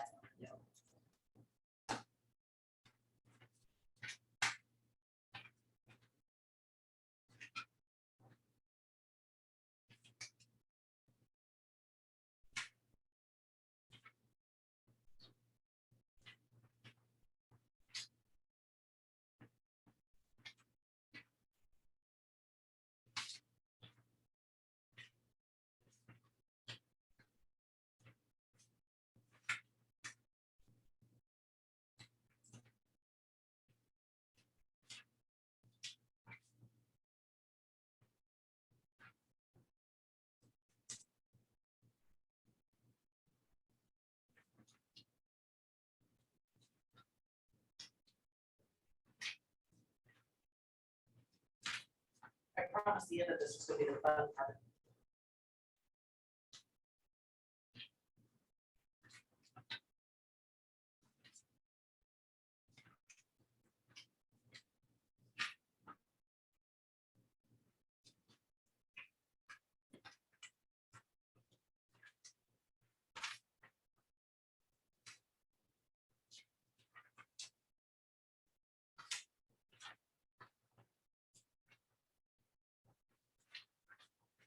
Tell me the thing that you saw.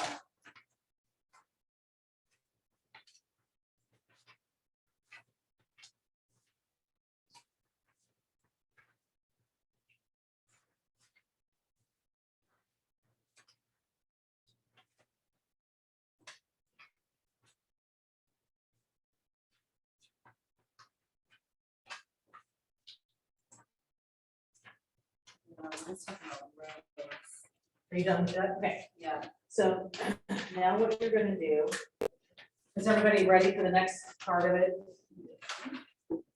So row one, which is your most, Is that this? yes, you want to count the number of Ds you have. In both of those columns, and put it here. The number of Is you have, and put it here. This So you row. do the most, no, you're gonna, this is your most row. On both, so you're gonna do D's most, I's most, S's most, C's most, and X's most. So like, and then the least row is the That's second, the second one, okay. and that's Oh, gonna go down here. Okay. Got it. Is anybody else ready to start plotting or counting? Okay. Where's your other page? I'll put it over your book back up. It's on page 7.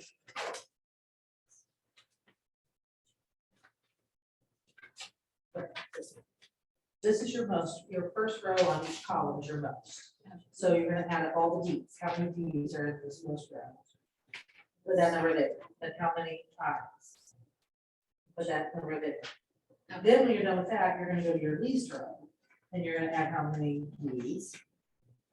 Put there, how many I's put there. See what I'm saying? Okay, Thank you. How about I was you? listening in on that. So start with, Let's take this out because I think it'll be simpler to use just for now.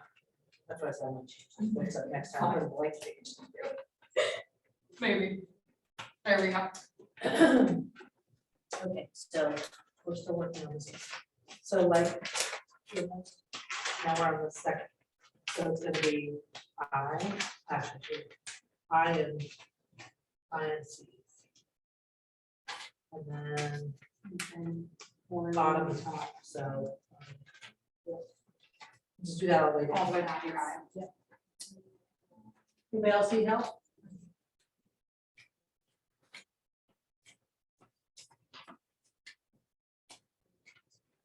All right. So the first column in each of these is your most. So this is the most. So we're going to start counting these. So how many do you have? Yeah.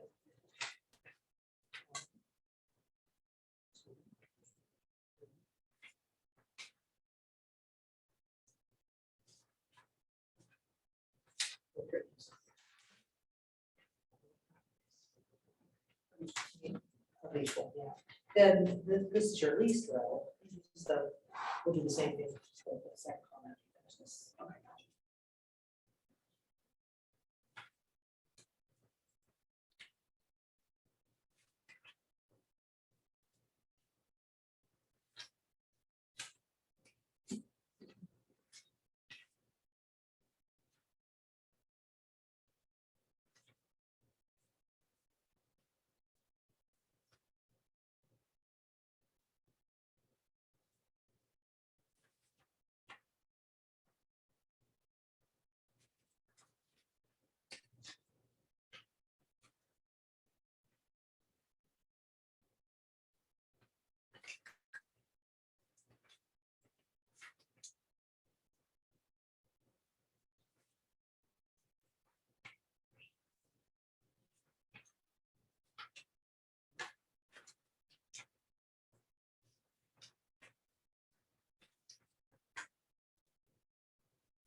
Yeah. So this is two. Okay, hold on. Did they add up first off? Yeah, so like, you have to Okay, take yeah, this. you got it. I just want to make sure that sometimes it's up. Oh, yes, I did. Actually, yeah. Yes, so Start. two. Oh, wait a minute. You need to pause. Oh, yeah, that's, there's one, three. Let's do that.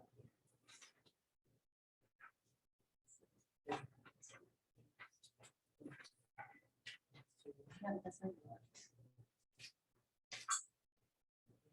good. Yep.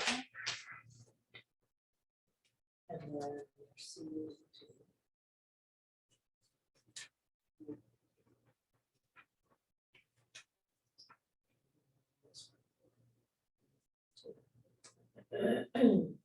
Let's see, so up here. Oh, yeah, sorry. No, that's okay.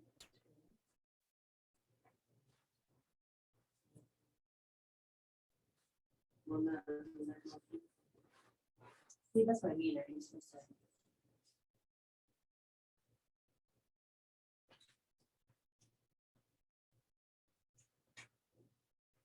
Like, would that be two?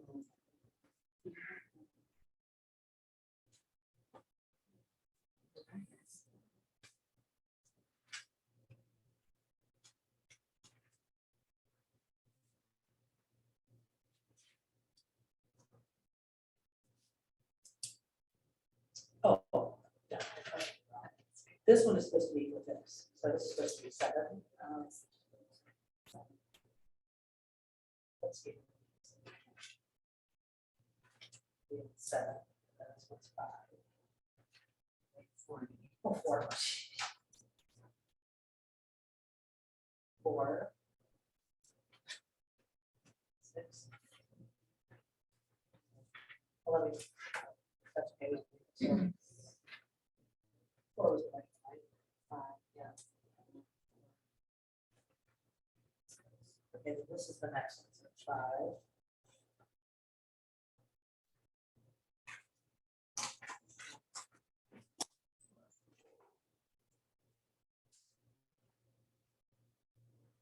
Difference.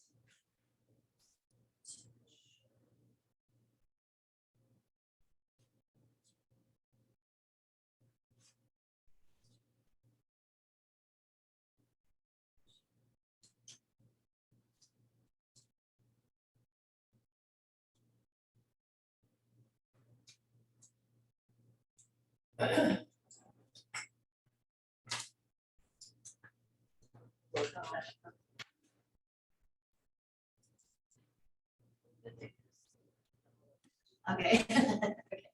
Is this what you pegged me as from the fashion?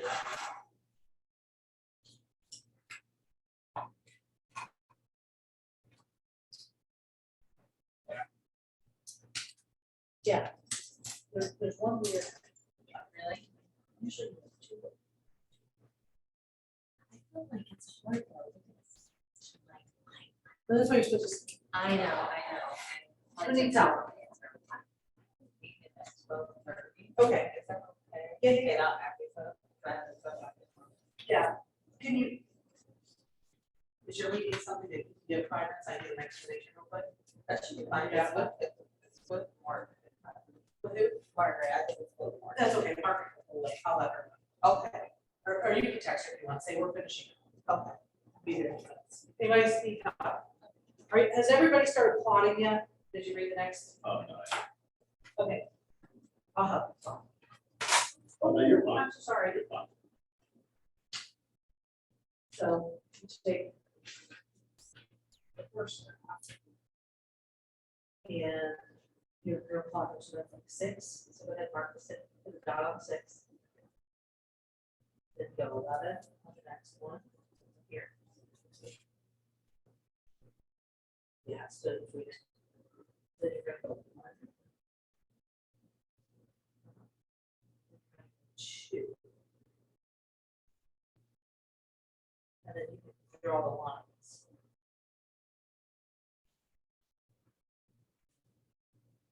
The second one, the same thing, 6.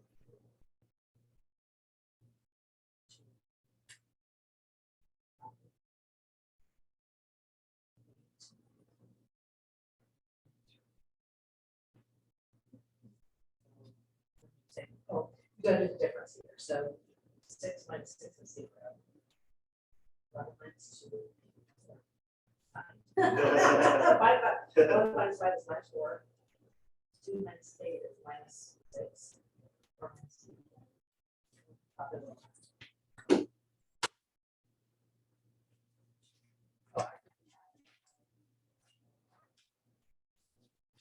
Yeah. You can finish that later, but I'll give the explanation. How's everybody doing? Okay, so this is 3, 7, 7, 1. Okay. Yeah, you did. You draw the line, you plot it.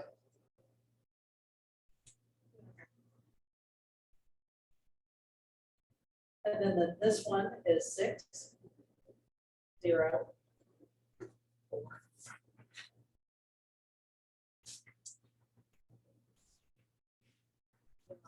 We've got to meet with Justin Bruce.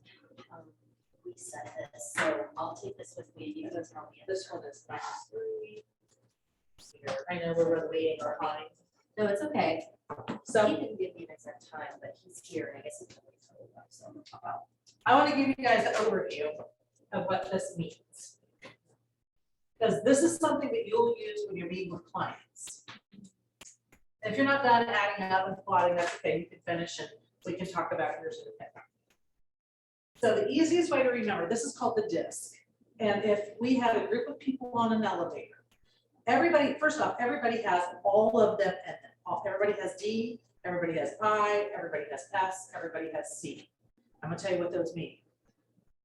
But the degree of each one helps you understand yourself, what makes you tick, how you work best, and then also helps you kind of come to a synopsis of people you meet, so you know that's how to communicate with them. So the easiest way to remember is if everybody were on an elevator, the D is the person that doesn't want their time wasted. Let's go, let's go, let's go. They're pushing the button to get the door open, pushing the button to get the floor, pushing the button to close the door. It's like, let's go, let's go, let's go. Don't waste my time. The I is the person on the elevator. They're the influencer. They get on the elevator and they're like, oh, I have all these people for the next few minutes, this audience. Oh, great earrings. Oh, let's do lunch next week. Oh, I love what you've done with your car and the spoiler on the back. They're all about the pretty shiny objects, colorful, and having an audience of people to talk to. Talk with their hands a lot. The S is the steady Eddie. They get on the elevator and they're happy to have some place to go, be part of this group and where they are.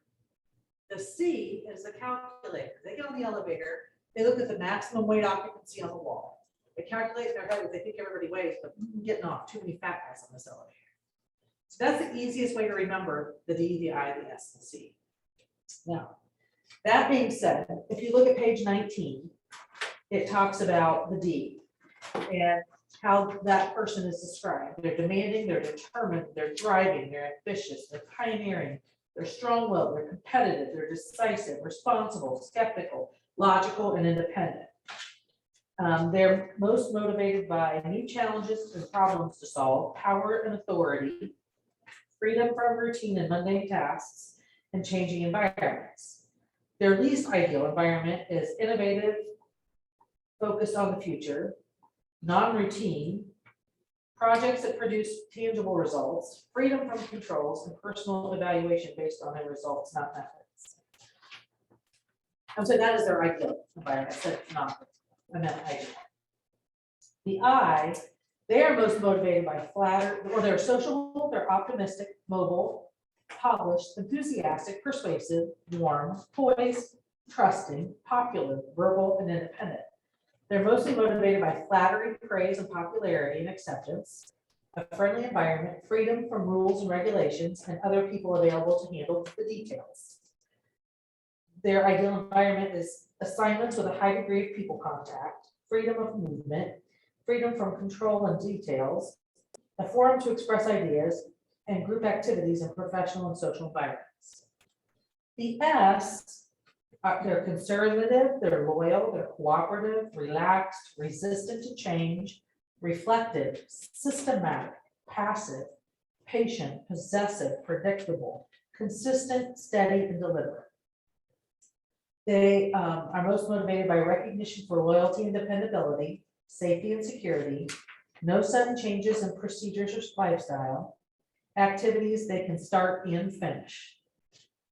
Their most ideal environments, practical procedures, systems, stability, predictability, tasks that can be completed at one time, atmosphere where people can be dealt with on a personal basis, and a team atmosphere.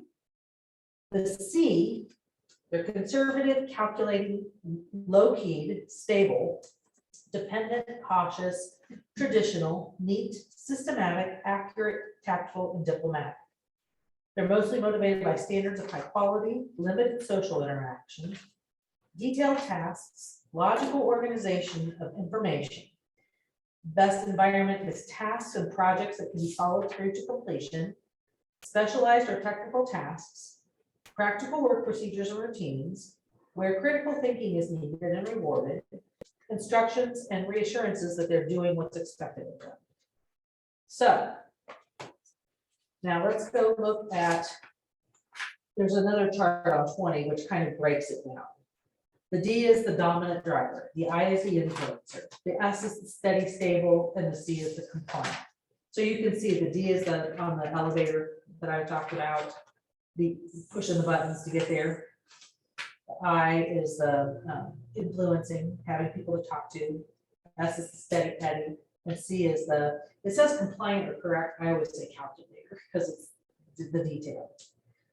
One of the good things to know about each of these is the D's biggest fear is being taken advantage of. It's at the bottom of that box.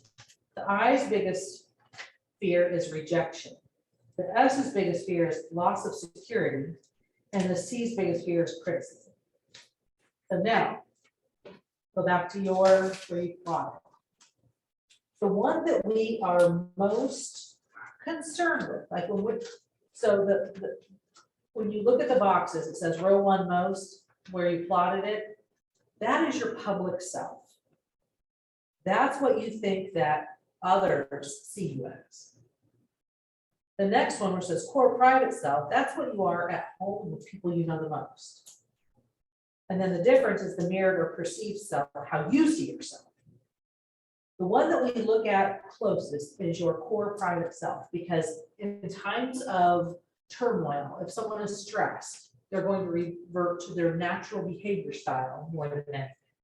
So like if I was, interviewing you, I would look at that graph and say, this is who you are. Now, when you look at that one compared to the other two, are they all three similar? Are they all very different? Chances are good, hopefully they're similar.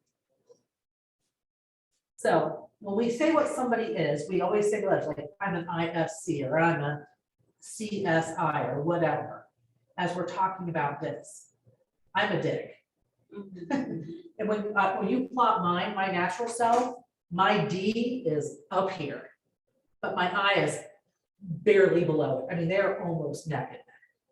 So I want to get it done. I want to go, I want to go, I want to go, but I only use my influence and my salesmanship in order to get it done. My S is down here, and my C is my third is above my S, but below the line. So I like the details. I don't like to do it. I want somebody else to handle it, but I want the overall big picture. So that being said, when after you get yours plotted, go down to the bottom and mark off what you are. So in the style here, what are you, an ISC or a CSI? What are your top 3 in each? What about that last box with the style?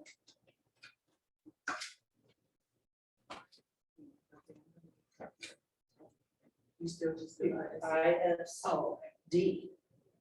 Because that's the third ISD, your ISD. This is your ISD. See, your C is lower. No. Yeah, ISD. You are who you are, who you are. Did everybody get that? So you want your 3 highest, no matter where they fall on the graph, are what you write down.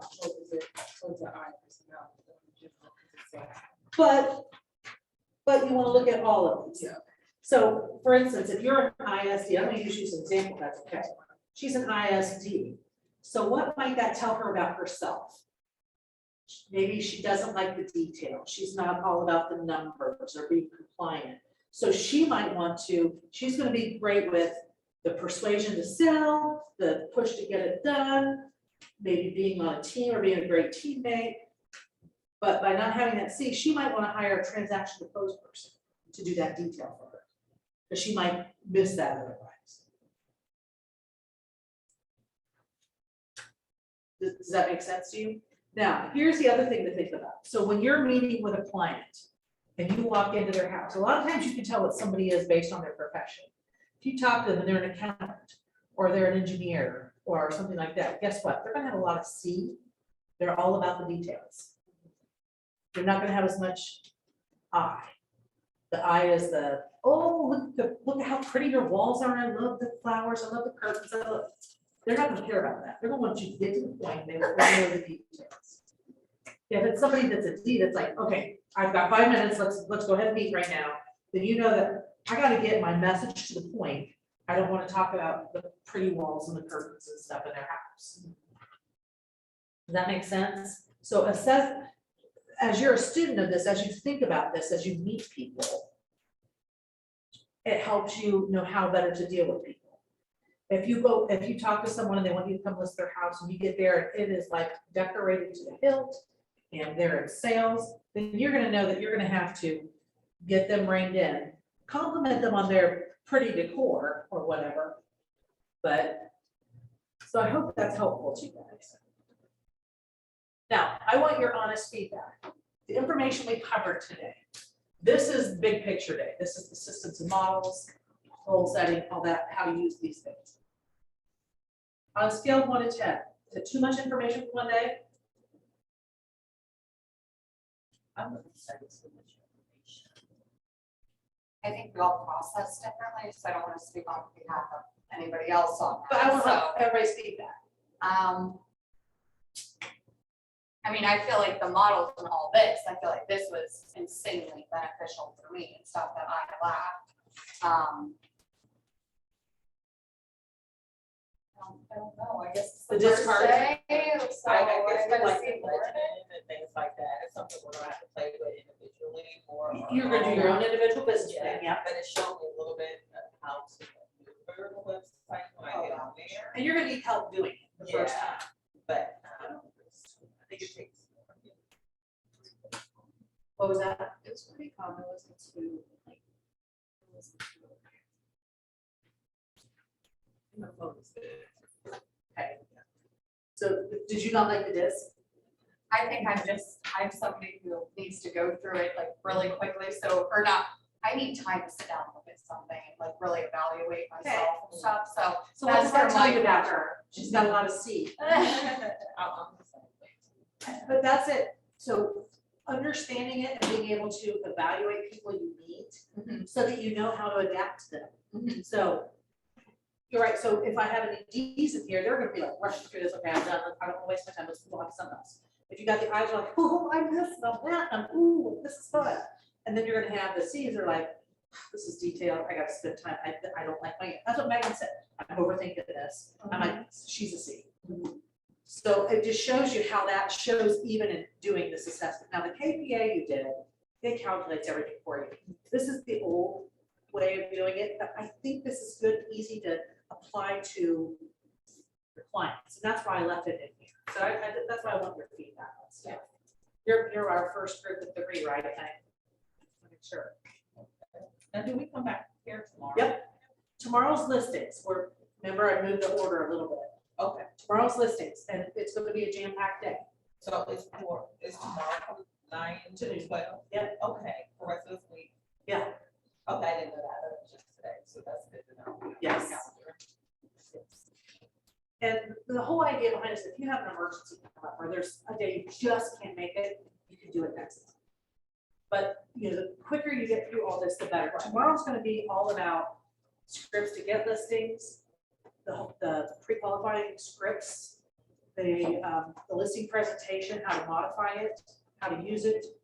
Then we're gonna go through, we're gonna fill out all the paperwork from A to Z that you have to do a listing, so you have a template. We're gonna do a net to seller sheet, we're gonna go over CMAs. It's gonna be a lot of nuts and bolts tomorrow. Oh. All right. I do have well, I can ask you what's class over, I just have one question for you, but that's okay. How we doing? Okay, ask your questions, because other people might have the same ones. Oh, okay. It was like kind of hard to figure out. It is a little confusing, I get it, I get it. Patience. That shows you have some D. I have a lot of good patience. Yep, thank you. You know what I didn't do? I'm a moron. At the beginning of class, I forgot to have you guys introduce yourselves, because I want you to get to know each other. We do that really fast before the end. I told you who I was, and I usually do that, but we were messing with it, having technical difficulties. I didn't think about it. Oh, go ahead, start. I'm Michelle Pfeiffer. I've grown up around here, went to OU, and I got into real estate because of cryptocurrency. So that's where I'm kind of on this. So,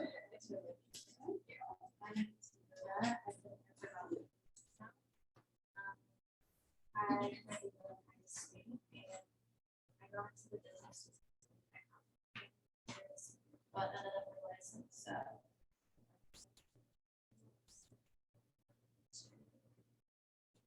My name is Charles Bob. I live in Westside Columbus. Been my whole life. I got into business because when I was in college, I was broke and started a little business myself. Entrepreneurial. And then I just thought, well, like, what can I do? It's like bigger, like what kind of sell that's bigger cash. Vision. Started off with cars, with bikes. I just sell cars, but I used to sell houses. And so.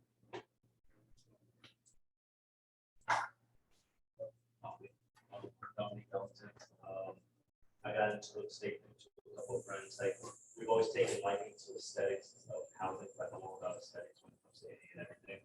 And I lived out in Arizona at one point. Absolutely love the architecture style of the housing out there. So I'm back in Ohio for school for dental hygiene. So eventually I want to take this real estate and go on the West Coast and do all that fun stuff. My name is Candace. I have my own interior design business. And in the midst of the interior designer, when people, oh, you should go to real estate school, become a realtor. Because I was also giving them advice on houses and stuff. And a lot of people said I'm good with sales. So that would be me. Sherelle, I am originally from Dayton. I moved to Columbus like 2 years ago. Then I moved to Atlanta for like a hot second. So I think I told you guys I'm licensed in Georgia. I still worked with that team there. I came back here on the 10th of June and just got on this last week here. So yeah, trying to keep it going.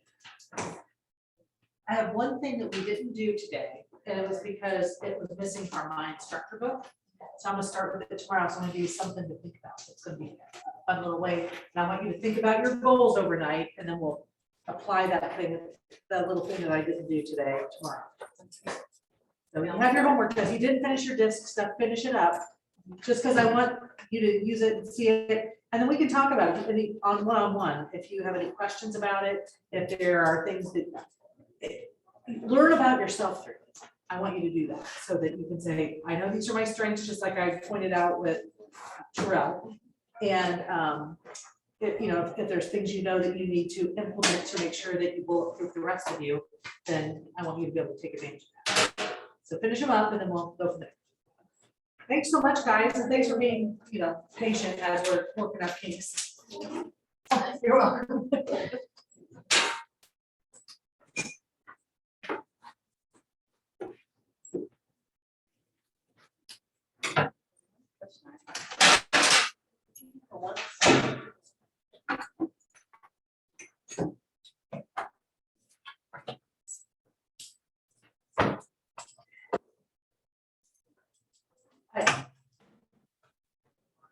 But she's gonna.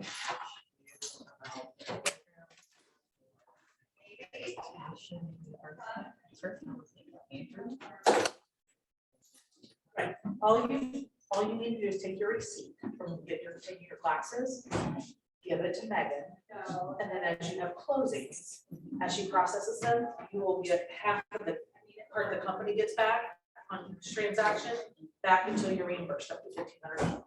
Oh, okay, so my receipt from my school. Yeah, yep, and just give that to Megan. And then as I start moving along close and then everything, give it to Megan. She's the finance. Yeah, I'd go and give it to her now, just have it out of the way, she'll keep it on file, and then as you have closing, she'll take your reimbursement. Okay, I'll bring it in tomorrow.